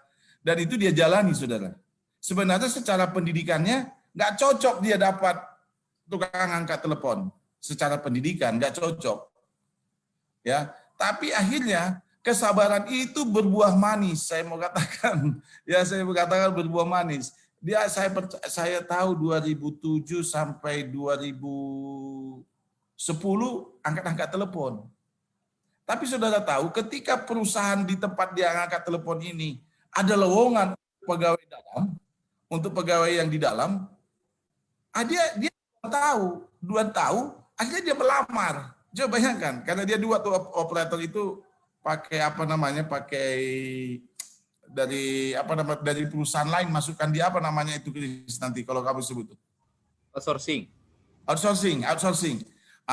Dia dari outsourcing masuk jadi angkat telepon. Tapi ketika dia dengar cerita-cerita karena dia bersahabat di situ, lalu temannya bilang, di dalam perlu loh tenaga begini. Coba lamar. Akhirnya dia melamar. Karena dia sudah terbiasa melihat pimpinan-pimpinan itu yang interview. Akhirnya dia melamar, dia masuk. Jadi akhirnya dia pegawai di dalam. Ya, pegawai di dalam. Dan tentu tidak pernah melanggar sahabat. Saya coba mau analisa begini. Saya sangat hargai keputusan saudara kita ini bahwa dia tidak mau melanggar sahabat. Puji Tuhan saya mau katakan. Dan saya sangat bangga dengan itu. Namun ada satu hal, saya tidak berani katakan karena apa yang lain, tapi saya mencontohkan kehidupan istri saya tadi. Kalau saja dia memilih pekerjaannya sesuai dengan pendidikannya, mungkin belum ketemu. Tapi dia mulai dari itu. Ini juga ada kesaksian orang lain seperti itu yang saya kenal, sahabat saya dekat juga. Saudara tahu, dia tamat dari UNAI, sarjana ekonomi. Saudara tahu, dia melamar ke sana sini, nggak ada pekerjaannya, saudara. Tahu kemana dia? Dia melamar jadi tukang sapu. Namanya, bukan tukang sapu, apa sih namanya, Chris? Cleaning service. Ya, dia melamar cleaning service, saudara. Pada waktu dia cleaning service, ini dia lihat masih ada orang kantornya yang sampai lembur malam. Lalu dia bilang, kenapa lembur, Pak? Oh ya, begini ini. Oh, kamu bisa kerjakan? Oh bisa, saya bisa kerja. Akhirnya dia bantu ini bosnya. Dia cleaning service, dia bantu kerjakan pekerjaan ini. Dan akhirnya saudara, dia masuk. Jadi bosnya, loh, kamu kenapa bisa kerjakan ini accounting ini? Kamu kenapa bisa kerjakan? Padahal kamu cleaning service. Akhirnya dia bilang, saya benar tamatan accounting. Tapi saya udah capek cari kerja, nggak ada. Saya ambil dari bawah, dari paling dasar, saudara. Ya, dan akhirnya dia masuk ke accounting, dan saya pikir dia sekarang adalah termasuk orang yang berhasil. Jadi saudaraku yang dikasih oleh Tuhan, saya sangat bangga engkau karena sahabat tidak bekerja. Tapi mari coba bertanyalah sama Tuhan mengapa semua terjadi. Tapi dari dua contoh yang saya sampaikan, mudah-mudahan mengawalin cara kita untuk berpikir. Bisa saja saya berpendidikan tinggi, tapi kalau saya harus mulai dari bawah, kenapa tidak? Begitu ya. Karena kita nggak tahu, tapi harus percaya rancangan Tuhan adalah rancangan damai sejahtera. Tuhan memberkati. Terima kasih, Chris. Baik, terima kasih atas tanggapannya, Pendeta Agus Manurung. Apakah narasumber lain ada tambahan atau sudah cukup? Baik, kita lanjut ke pertanyaan berikutnya. Pertanyaan dari Saudara Amos Pakpahan. Ini juga tadi sudah disinggung oleh Pendeta Rimon Sianipar ya, jika tidak salah dikatakan seperti ini. Mengapa Allah Bapa tidak langsung turun untuk menebus dosa manusia, namun harus mengirim anaknya yaitu Yesus Kristus? Baik, untuk pertanyaan ini boleh kepada Pendeta Muda Surya Sianipar. Kami persilakan. Ya, baik, terima kasih. Hati Bapa sangat terluka ya, dalam tulisan Roh Nubuat dikatakan hati Bapa sangat terluka ketika dia harus melihat anaknya tergantung di salib dan dia tidak bisa berbuat apa-apa ya. Dan dia tidak bisa melakukan apa-apa. Karena ketika pada waktu Yesus disalibkan, hati Bapa itu menangis. Dan bahkan ketika Yesus harus dipukuli dan diludahi, dicambuk sedemikian rupa, harus terluka, bagi hati seorang Bapa yang mana melihat anaknya mau dipukulin orang lain ya. Saya pikir tidak ada orang tua yang ingin melihat anaknya dipukuli oleh orang lain, bahkan sampai disiksa dan harus mati. Tidak ada yang rela. Tapi Bapa menunjukkan kasihnya. Dia menunjukkan satu contoh yang sangat luar biasa. Walaupun hatinya terluka, walaupun hatinya hancur melihat anaknya, dia tetap menahan malaikat-malaikat untuk apa? Untuk tidak turun.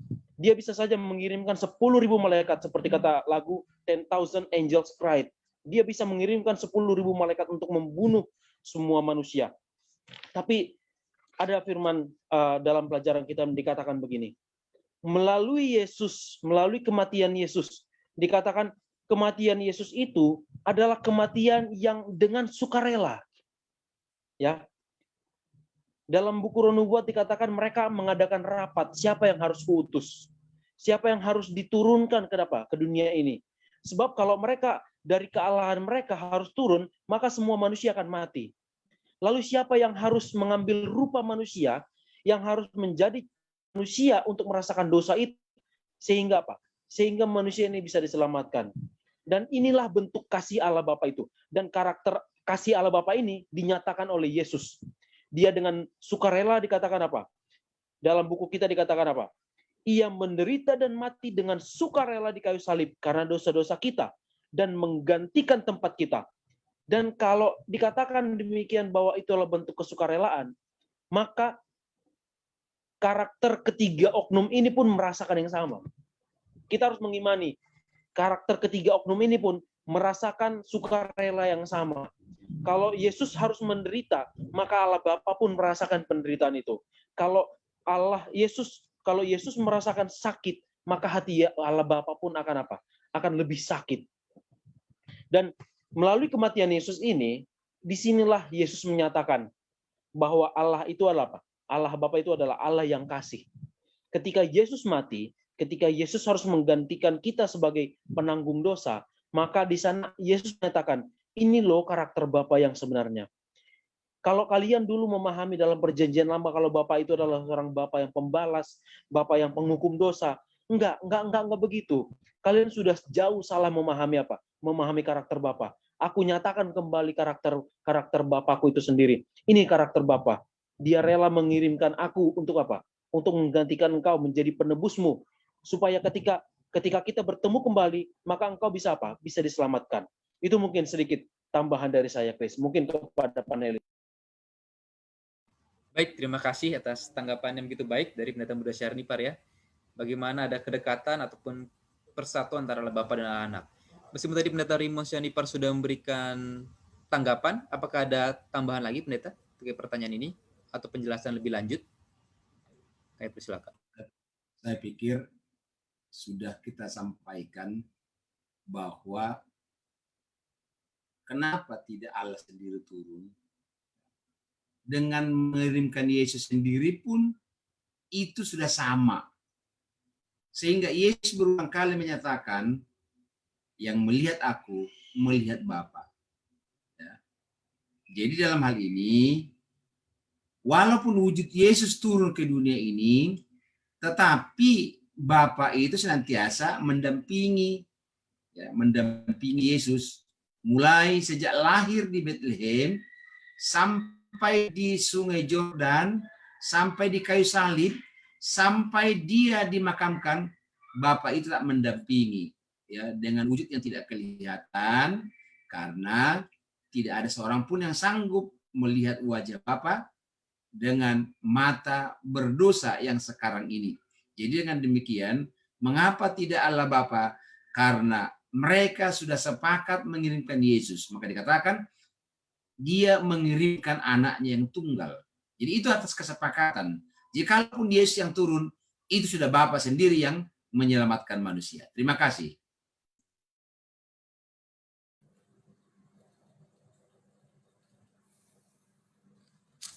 Baik, terima kasih atas tambahannya dari Pendeta Rimon Syarnipar. Saya persilakan kepada Pendeta Agus Manurung. Baik, terima kasih. Tentu dua panelis sudah memberikan jawaban cukup baik. Saya hanya coba membawa pemikiran begini. Ini pertanyaan yang penting. Mengapa Allah Bapa tidak langsung turun untuk menebus dosa manusia, namun harus mengirim anaknya? Ya, ini pertanyaan yang mungkin karena ada pernyataan di Alkitab dalam Yohanes 3:16, Allah mengaruniakan anaknya yang tunggal, yaitu Yesus Kristus. Kalau kita kembali bertanya, ingin memahami lebih dalam Alkitab, saya coba mengambil begini. Kalau saudara baca Alkitab, contoh bagaimana cara memahami baca Alkitab lebih jelas. Nah, ini penting kan begitu ya. Alkitab ini lebih jelas, harus bagaimana caranya. Ada yang tersembunyi yang kita nggak paham, lalu ada perlu nggak ada alat lain? Nah ini kira-kira begitu ya. Kalau saudara baca tentang perumpamaan dirham yang hilang dalam Lukas pasal 15 ayat yang ke-8 sampai ayat yang ke-10, saudara lihat ini, ada tulisan begini, ayat yang ke-8. Lalu perempuan manakah yang mempunyai 10 dirham dan jika ia kehilangan satu di antaranya, tidak menyalakan pelita dan menyapu rumah serta mencarinya dengan cermat sampai menemukannya. Coba lihat. Ada dua kata yang patut kita perhitungkan. Dia kehilangan dirham. Saya mau katakan kita kehilangan satu momen kenapa Allah tidak turun tangan langsung. Kenapa harus suruh anaknya? Ini ada sesuatu yang miss. Ada yang hilang sedikit dari pertanyaan. Ketika mata uang yang hilang ini, dirham yang hilang ini, coba lihat, dia nyalakan pelita. Sudah bagus. Lampu itu saya percaya sangat menerangi isi ruangannya. Mata uang itu dia perlukan alat kedua. Alat kedua yang mungkin nggak sehebat pelita. Nggak sebesar pelita. Alat yang kedua itu sapu. Lalu dia sapu, lalu ketemulah itu dirham. Coba lihat, saya mau mengumpamakan begini. Ketika saya belajar Alkitab, saya memerlukan pelita terang besar. Ketika saya mencari kebenaran, saya memerlukan terang yang besar, pelita, yaitu firman Allah. Firman-Mu adalah pelita bagi kakiku. Jadi firman Allah ini terang, besar. Tapi ada alat tools yang lain. Yang lebih kecil, tapi mempunyai peran juga. Jadi gereja ini memahami ada alat yang kedua yang disebut terang kecil. Ya, yaitu buku Roh Nubuat. Saya mau katakan, dari gambaran buku Roh Nubuat begini. Sebelum dunia yang diciptakan, Allah Bapa, Dewan Musyawarah Sorga, Allah Bapa, Allah Anak, Allah Roh Kudus berada dalam satu kesepakatan. Rapat Dewan Musyawarah Sorga. Siapakah yang menciptakan langit dan bumi dan segala isinya? Yesus sebagai Allah Anak mengambil peran untuk menciptakan langit dan bumi dan segala isinya. Ketika dia mengambil peran untuk menciptakan langit, bumi dan segala isinya, termasuk menciptakan manusia, dengan konsekuensi kalau terjadi kegagalan, apa yang harus dilakukan? Dan Yesus katakan, kalau manusia itu berdosa, karena upah dosa adalah maut, aku akan ambil peran itu untuk menggantikan manusia yang berdosa. Saudara-saudara, ini ada tertulis dalam buku Roh Nubuat, terang kecil tadi, yang saya katakan tadi, bisa saja kita ketika membaca, melihat pakai terang yang besar, masih ada yang kecil yang harus kita cari. Dalam terang yang kecil, buku Roh Nubuat ini katakan, bahwa Yesus yang menciptakan, Yesus juga yang mengambil peran. Dan tanggung jawab itu yang Yesus laksanakan, sehingga dia turun ke bumi, menjelma jadi manusia, dan menebus manusia, dan bahkan rela mati, untuk menggantikan manusia, menggantikan saudara dan saya, agar kita beroleh selamat. Harusnya saya mati karena dosa-dosa saya, tapi Yesus menggantikan itu. Karena dia adalah Allah Anak yang amat mengasihi, dan karena Allah Bapa adalah Allah yang penuh dengan kasih karunia. Itu sama pertanyaannya. Kenapa sih setan nggak langsung dibunuh pada waktu berdosa di sorga? Coba kalau dibunuh, dunia ini aman. Tapi coba lihat, kalau saja pada waktu itu dimusnahkan itu Lucifer sebagai pencipta dosa, maka katanya malaikat-malaikat di sorga akan mengatakan Allah Bapa itu diktator. Jadi Tuhan kadang-kala izinkan dosa itu berbuah dan berbuah sampai matang. Namun sebelum dosa itu berbuah sampai matang, di dalam kasih dan rahmat-Nya yang tidak bisa kita selami, Allah selalu mengajak untuk kembali. Allah selalu mengajak untuk kembali. Kembali, panggil untuk bertobat, panggil untuk bertobat. Tapi kalau kita tetap larut di dalam dosa, akhirnya dosa itu berbuah matang. Saudara, kita tidak tahu lagi mau jawab apa. Tapi percayalah, ketika engkau jatuh ke dalam dosa, tapi kau tahu kembali, sama seperti domba yang hilang. Dia hilang dan dicari, mau dia kembali. Anak yang hilang, dia hilang, dia tahu kembali. Mata uang yang hilang, dia hilang dan dicari dan dapat, dia kembali. Saudara pilih di mana? Dimanapun posisi kita, ini gambaran manusia. Kadang kita hilang, kita nggak tahu kita hilang. Seperti mata uang tadi, nggak tahu kita hilang. Tapi kita dicari, dapat, ia kembali. Domba yang hilang, domba ini tahu dia hilang, itu sebabnya dia berteriak, katanya. Tapi dia nggak tahu kembali. Tapi ketika ada yang gembalanya mencari dia kembali, ya kembali. Anak yang hilang, dia tahu hilang dan dia tahu kembali. Di mana saudara dan saya? Itu saja. Jadi ketika bicara kenapa harus Yesus, enggak Allah Bapa? Ya memang begitulah prinsip sorga dalam terang yang kecil. Yesus yang menciptakan langit dan bumi, dia juga yang akan menebus langit dan bumi dan manusia ciptaannya. Jadi itu gambaran sedikit yang bisa jadi saudara tidak temukan dalam ayat-ayat Alkitab, tapi saya mau katakan kita memang memerlukan tools, alat yang lain untuk memahami lebih banyak. Tapi kalau saudara bisa aminkan dengan iman bahwa Allah Bapa mengaruniakan anaknya Yesus Kristus, cukup, ya cukup, puji Tuhan, nggak ada masalah. Tapi kalau saudara sangat kritis untuk itu, cari tools yang lain. Tapi hati-hati, jangan terlalu terkritis untuk semua hal, karena masih banyak yang tidak dituliskan di Alkitab tentang kasih Allah. Karena kalau saja kata kasih Allah dituliskan, digambarkan air laut jadi tinta, tidak dapat menuliskan kasih Allah. Rumput jadi pena, tidak dapat menggambarkan kasih Allah yang sangat besar itu. Tapi kita bersyukur, ada buku Roh Nubuat, tuntunan-tuntunan untuk mendalami lebih dalam tentang Alkitab yang besar. Tapi saya mengajak saudara, Alkitab, kalau saudara terima dengan iman, sudah cukup, pujilah Tuhan. Demikian, Chris. Baik, terima kasih atas tambahan Pendeta Manurung. Nah, Pendeta Manurung, ini ada sedikit lagi ya dari saudara kita tadi ya. Boleh Pendeta Manurung hanya sedikit aja, singkat. Mungkin Pendeta Manurung boleh memberikan tanggapan, karena saya melihat pemirsa kita ini satu pergumulan sangat besar dalam kehidupannya. Jadi mungkin boleh saya bawakan sedikit saja Pendeta ya. Mengatakan seperti ini Pendeta. Benar, apa yang Pendeta tadi jawab ya, mengenai bersabar dan mengenai pasti Allah akan memberikan jawaban yang terbaik. Namun dikatakan seperti ini Pendeta. Saya sudah mencoba pekerjaan dari yang paling bawah sekalipun. Bahkan saya sering dihina orang. Saya pernah melakukan pekerjaan yang sangat jauh dari bidang pendidikan saya, di mana saya harus bekerja dari jam 5 pagi, bahkan kadang sampai jam 12 malam. Kemudian keseharian terus berjalan, dan saya membutuhkan uang untuk kebutuhan sehari-hari. Namun dari hari ke hari saya terus berdoa, nampaknya Allah Bapa tidak mendengarkan doa saya. Nah, ada kesimpulan seperti ini Pendeta. Apakah benar oleh karena dosa saya yang begitu besar sehingga Tuhan tampaknya masih diam? Itu Pendeta. Mungkin berikan tips sedikit, karena saya rasa ini satu hal yang sangat berkaitan dengan kehidupan seseorang dan penting. Silakan Pendeta. Saya pikir saya mau katakan beginilah. Saudara atau saudari kita yang menulis pertanyaan, ini pergumulan kita berdoa. Saya kalau mau dipresentasikan berapa persen sih doa saya dijawab dan yang tidak dijawab.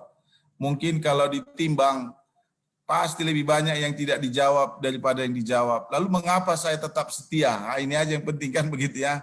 Mengenai mengapa saya tetap setia. Apakah perjalanan hidup saya, kalau saya sekarang berusia 49 tahun, hampir 50 tahun.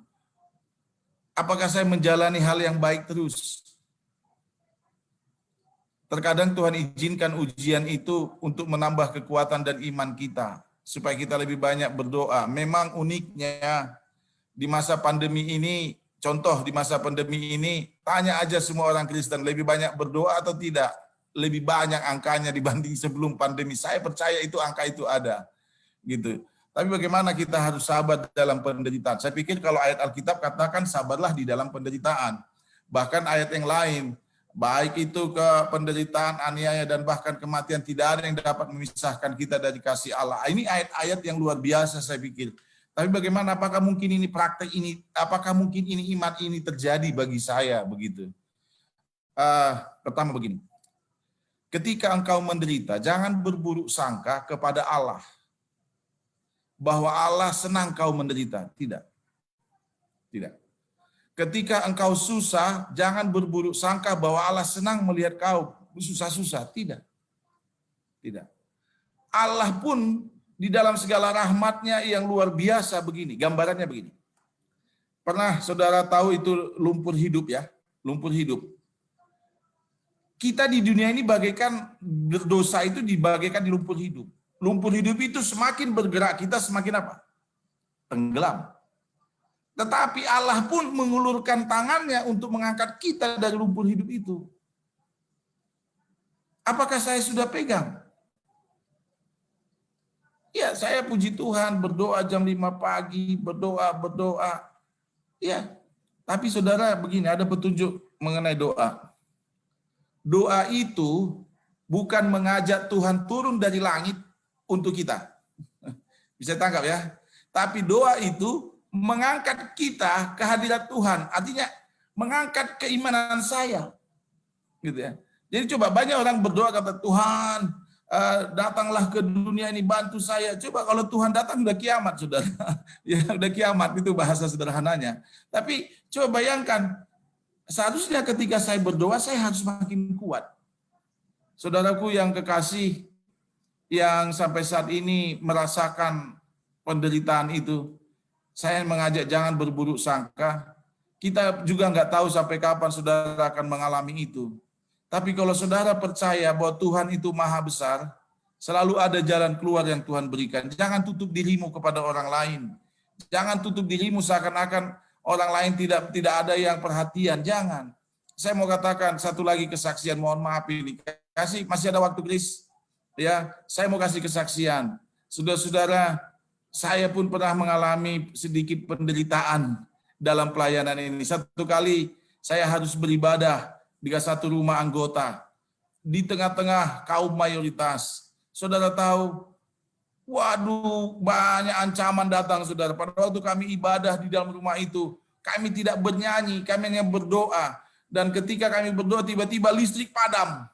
Saya pikir semuanya padam di kampung itu. Rupanya tidak. Memang listrik rumah itu dipadamkan. Lalu kami pakai lilin kecil untuk beribadah. Hanya baca Alkitab sambil berdoa, tidak ada nyanyian karena orang banyak di sekitar rumah itu yang tidak setuju dengan mereka. Kami bukan membuat rumah ibadah, memang ada ibadah ke rumahnya, tapi bukan rumah ibadah, itu ibadah ke rumah biasa. Jadi bayangkan, kami diusir, saudara, kami dilarang. Tapi kami lakukan karena kami niatnya ibadah kepada Tuhan. Kami berdoa walaupun dengan lilin. Saudara tahu, lemparan, listrik putus tiba-tiba, lemparan di genteng kita dengar, hancur, dan mati lampu. Dan kita melihat ketika kami selesai ibadah, saya keluar, kita melihat ada banyak orang, saudara, saya berjalan, bagaikan Lot tidak berani menoleh. Kalau saya menoleh ke kiri atau ke kanan atau ke belakang, bisa saja saya jadi bahagian daripada serbuan itu. Tapi saya hanya berjalan saya berdoa, Tuhan tolong saya dalam perjalanan ini. Saya jalan lurus pulang, saudara. Lalu malam itu sekitar jam 9 saya pulang, jalan lurus tanpa menoleh kiri kanan, dan saya akhirnya tiba di rumah dengan selamat. Besok paginya saya kepingin tahu tentang rumah saudara kita ini. Saya datang ke sana, saya katakan, apa yang terjadi? Dia bilang, Pak Pendeta, ketika pendeta pulang dari rumah ini, tiba-tiba datang hujan sangat deras sekali. Orang yang tadinya marah-marah ramai di depan rumah kami, tiba-tiba pergi karena hujan. Saya katakan, saya tidak dengar hujan. Saya tidak lihat hujan. Tapi itulah yang terjadi. Saudara, saya mau katakan, saudara kami, Tuhan tidak izinkan engkau menderita. Tuhan tidak senang melihat engkau menderita lebih lama. Tuhan ingin sekali menolong kita. Saya katakan tangannya tidak kurang panjang untuk memberkati, menarik kita. Tangannya tidak terlalu letih untuk mengangkat, untuk memberkati kita. Tidak. Tapi Tuhan dalam rahmatnya acap kali mengizinkan kita menderita supaya mungkin ada yang perlu dibersihkan dari hidup kita. Tapi percaya, melalui kuasamu kau nggak bisa bersihkan itu. Engkau harus banyak berdoa, banyak merendahkan hati. Saya percaya ada kuasa Tuhan yang tidak bisa kita lihat. Percaya saja. Mungkin kau 5 tahun menderita, mungkin 7 tahun, tapi lihat tahun ke-10 ada harapan. Di balik itu semua ada harapan. Hanya itu yang bisa saya sampaikan. Dan sekali lagi, saya mau bergumul bersama saudara, kita berdoa bersama, mudah-mudahan Saya tidak katakan saya seorang yang hebat, tidak. Kita hanya meminta kuasa Tuhan. Karena saya percaya, saya sudah alami banyak hal. Dan saya tahu Tuhan mempunyai jalan yang terbaik dalam hidup kita. Jangan katakan kalau orang sudah punya uang banyak, diberkati Tuhan. Tidak. Ketika engkau kuat di dalam penderitaan, engkau juga adalah orang yang diberkati Tuhan. Jangan katakan punya rumah baru diberkati Tuhan. Punya mobil baru diberkati Tuhan. Sukses baru diberkati Tuhan. Tidak. Ketika engkau menderita dan engkau tetap berdiri teguh dalam Tuhan, itu namanya engkau diberkati Tuhan. Terima kasih, Saudara Kris.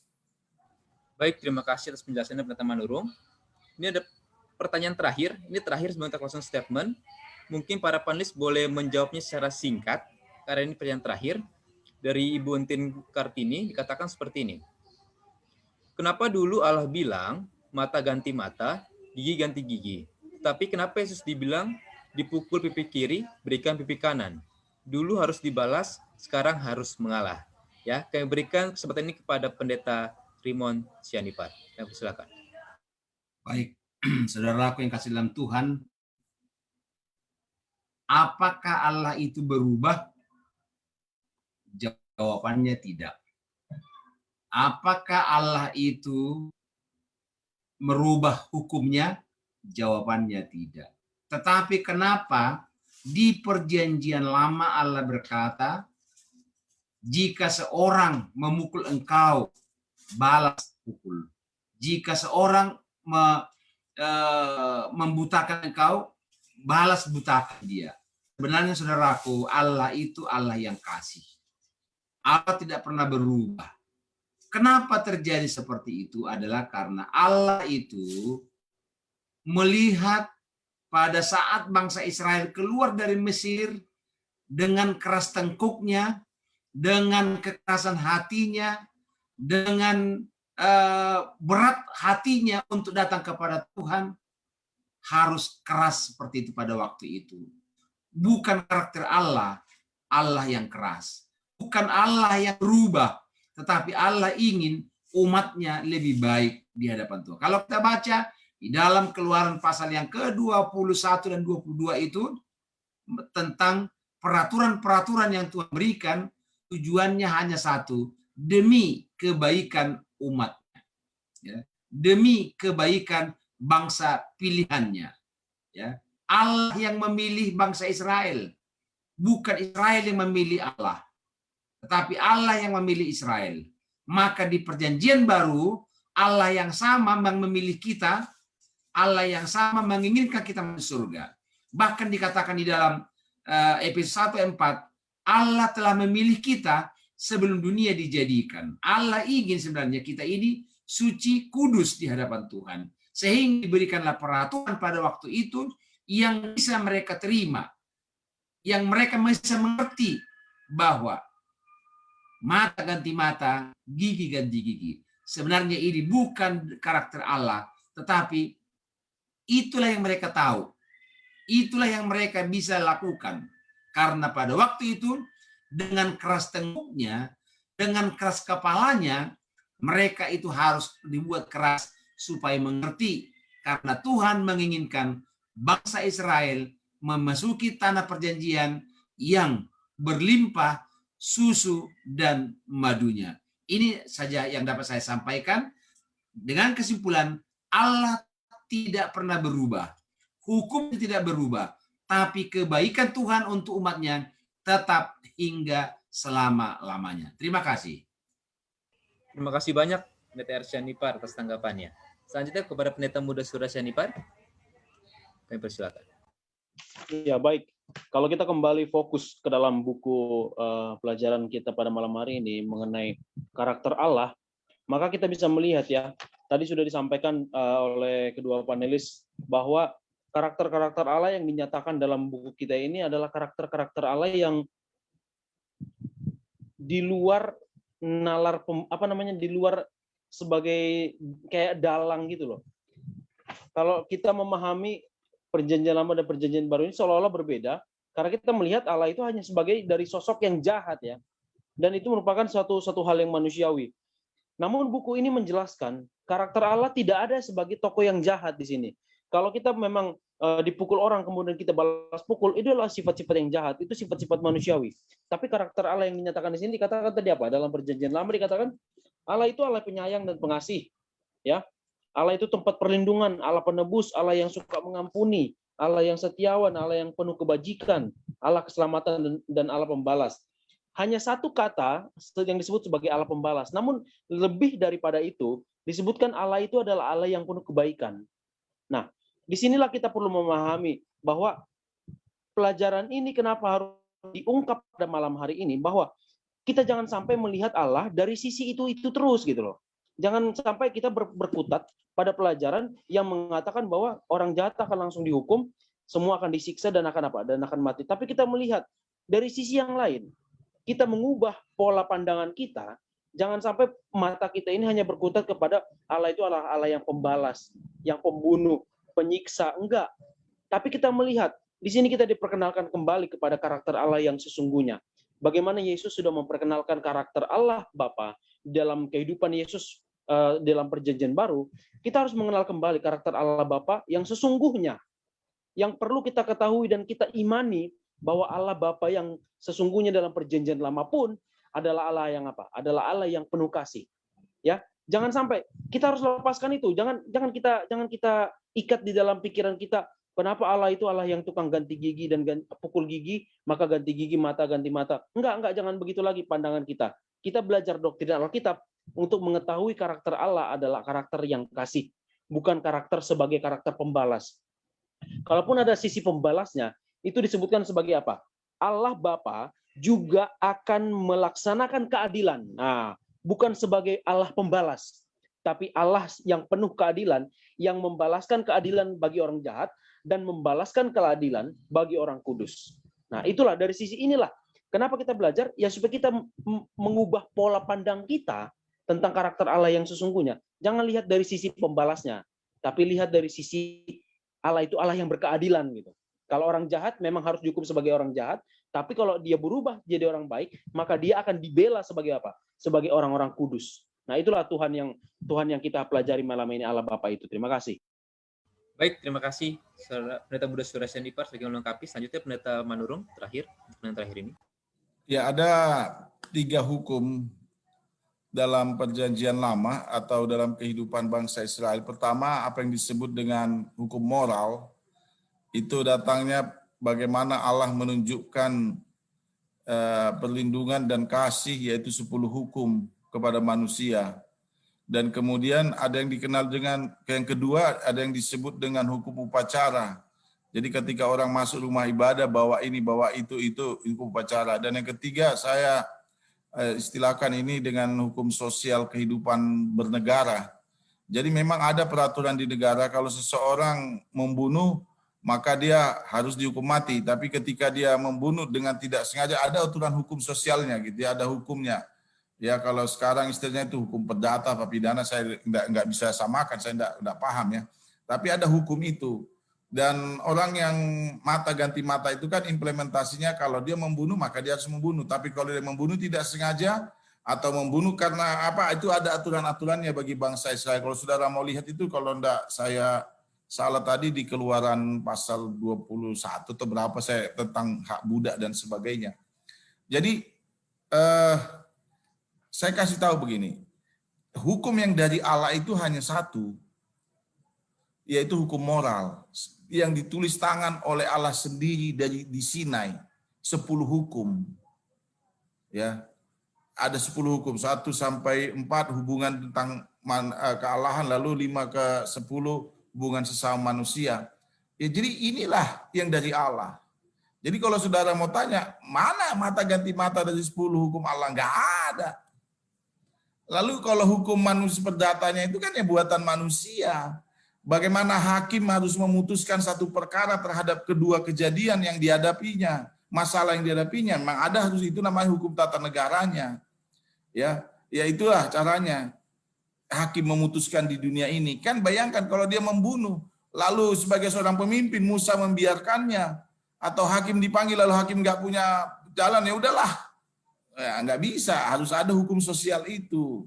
Itu yang dilakukan tadi ya. Kalau membunuh harus membunuh.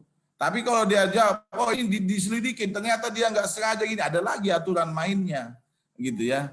Jadi kalau pertanyaan Ibu tadi yang kita kasihi, ya saya mau katakan itu bukan dari Allah. Hukum mata ganti mata itu adalah hukum yang sosial tadi, hukum dari Allah tetap 10 hukum yang dari Sinai, bahkan disebutkan ditulis oleh jari Allah, gitu ya. Kemudian apakah di perjanjian baru tadi pertanyaannya dipukul pipi kiri berikan pipi kanan, ya. Ini kan seperti satu satu perumpamaan yang mempunyai makna. Memang merendahkan hati mengalah jauh lebih baik. Bahkan para penulis buku terkenal sekarang, The 7 Habits, yang sekarang jadi 8 Habits, ada dia tuliskan nih, kalah untuk menang, gitu ya. Mengalah untuk menang. Ada dia punya statement itu, dia tulis begitu ya. Jadi ternyata Alkitab sudah lebih dahulu mengajak kita dari dulu. Tidak selamanya saudara kita harus mengalah untuk menang. Memang di dunia ini memang beda. Kita bawa mobil, disenggol sedikit kita marah sekali. Kemarahan kita bisa menghancurkan kaca mobil orang jadi lebih mahal. Padahal ketika mobil kita digeser hanya tergores sedikit. Begitulah manusia sekarang. Tapi ajakannya sebenarnya mari kita merendahkan hati. Selalu ada solusi di dalam dunia ini. Kalau kita mau merendahkan hati. Tapi kalau kita sudah menganggap itu orang lain sebagai musuh, wah kita mau marah, tapi itu pun Tuhan bilang, jangan kasihi musuhmu, apalagi kita berbicara tentang rohani, saudara. Ya, kalaupun saudara harus menderita karena kebenaran firman Tuhan sekarang ini, kakinya terpotong dan semuanya, jangan lupa di sorga semua Tuhan sempurnakan itu. Di sorga Tuhan sempurnakan. Kita hidup bukan untuk di dunia ini. Tuhan kasih tahu, ada sorga saudara, tempat yang sempurna. Jadi di dunia ini, ya nggak apa-apalah, mengalahlah. Saya mau katakan, saya juga berpikir, saya juga belajar ini. Lebih baik mengalah. Kita banyak berdoalah. Ya, jangan kalau dipukul kita pukul lagi, jangan. Kalau marah orang kita marahin lagi, jangan. Berdoa saja, mudah-mudahan selalu ada jalan keluar yang terbaik. Ya, saya pikir itu, Chris. Tuhan memberkati. Baik, terima kasih kepada seluruh panelis ataupun narasumber yang sudah memberikan tanggapan atau gagasan yang mengenai topik kita pada malam hari ini. Dan tidak terasa kita sudah sampai di penghujung acara dari topik kita pada malam hari ini. Saatnya untuk closing statement dari masing-masing panelis. Langsung saja kepada Pendeta Muda Saudara Syanipar, kami persilakan. Ya, baik, terima kasih. Itulah tadi kita belajar mengenai Allah Bapa itu sendiri, siapa dia, dan apa karakternya. Dan bagaimana karakter itu dinyatakan melalui apa? Melalui Yesus sendiri. Dan kita bisa mengenal karakter Bapa itu jika kita mempelajari lebih dalam lagi. Dan minggu depan kita akan mempelajari mengenai Allah Anak itu sendiri. Dan semakin dinyatakan karakter Allah Anak itu, maka Allah Anak itu menyatakan karakter Bapanya sendiri. Dan jangan lupa, minggu depan ikuti tetap episode ini, supaya kita semakin mengerti bagaimana doktrin-doktrin Alkitab yang benar yang harus kita pahami. Tuhan memberkati kita. Baik, selanjutnya kepada Pendeta Agus Manurung, kami persilakan. Ya, kita harus memahami bahwa tidak ada argumen yang terbaik bercerita tentang Allah selain daripada Dia, Allah Bapa yang amat mengasihi kita. Jadi itu sebabnya, saudara-saudara, ketika engkau berbicara tentang Allah Bapa, berbicaralah tentang kasih-Nya. Ketika engkau menghadapi banyak tantangan dan cobaan, nyanyikanlah kasih Allah Bapa. Dan saya percaya, ada banyak orang yang mempercayainya, menunjukkan kasih Allah walaupun dia harus menderita.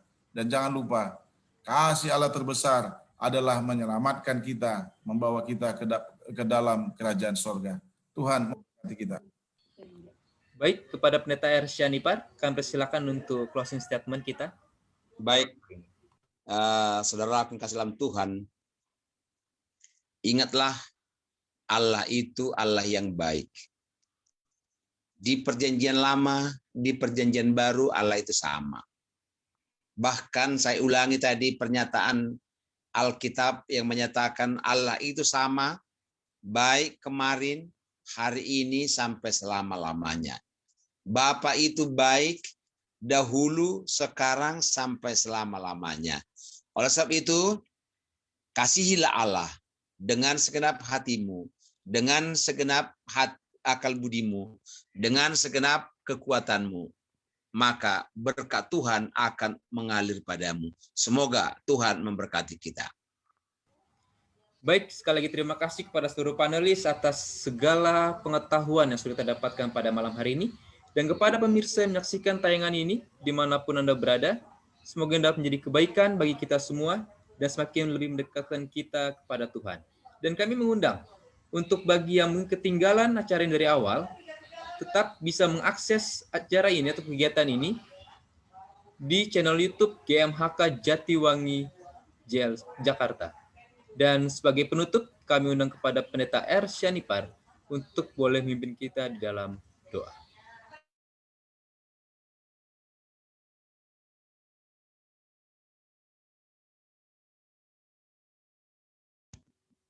Kita berdoa. Bapa di surga, bila mana kami membicarakan tentang kebenaran Tuhan, kami tidak membicarakan untuk kepentingan kami secara bebas, tapi tujuan kami adalah untuk mengenal Engkau sebagai Allah kami, Bapa yang pengasih dan penyayang. Kami rindu Tuhan mengenal Engkau karena Engkau telah mempersiapkan bagi kami tempat untuk kami tinggal bila mana Yesus datang kedua kalinya menjemput orang yang percaya kepadamu. Terima kasih Bapa. Kau Allah yang baik, kasihilah kami. Ampuni segala dosa pelanggaran kami. Sebagaimana kasih-Mu dahulu, sekarang sampai selama-lamanya. Semoga Engkau Tuhan mengampuni kami. Terimalah kami sebagaimana adanya. Berkati Tuhan para pemirsa yang sudah ikut mendengarkan siaran pekabaran firman Tuhan ini. Semoga Engkau berkati Tuhan. Mereka dapat menerima kebenaran yang telah Engkau berikan melalui kebenaran Tuhan, yaitu firman Tuhan yang telah kami terima dalam kehidupan kami. Ada satu khusus Tuhan, kami berdoa kepada sahabat kami yang bersaksi bahwa karena kesetiaannya kepada Tuhan, dia belum mendapat pekerjaan. Tuhan, tolong Tuhan saudara kami ini. Semoga dia segera mendapat pekerjaan yang layak. Tetapi Tuhan, biarlah saudara kami ini bila mana mendapat pekerjaan, dia menerima dengan kerendahan hati.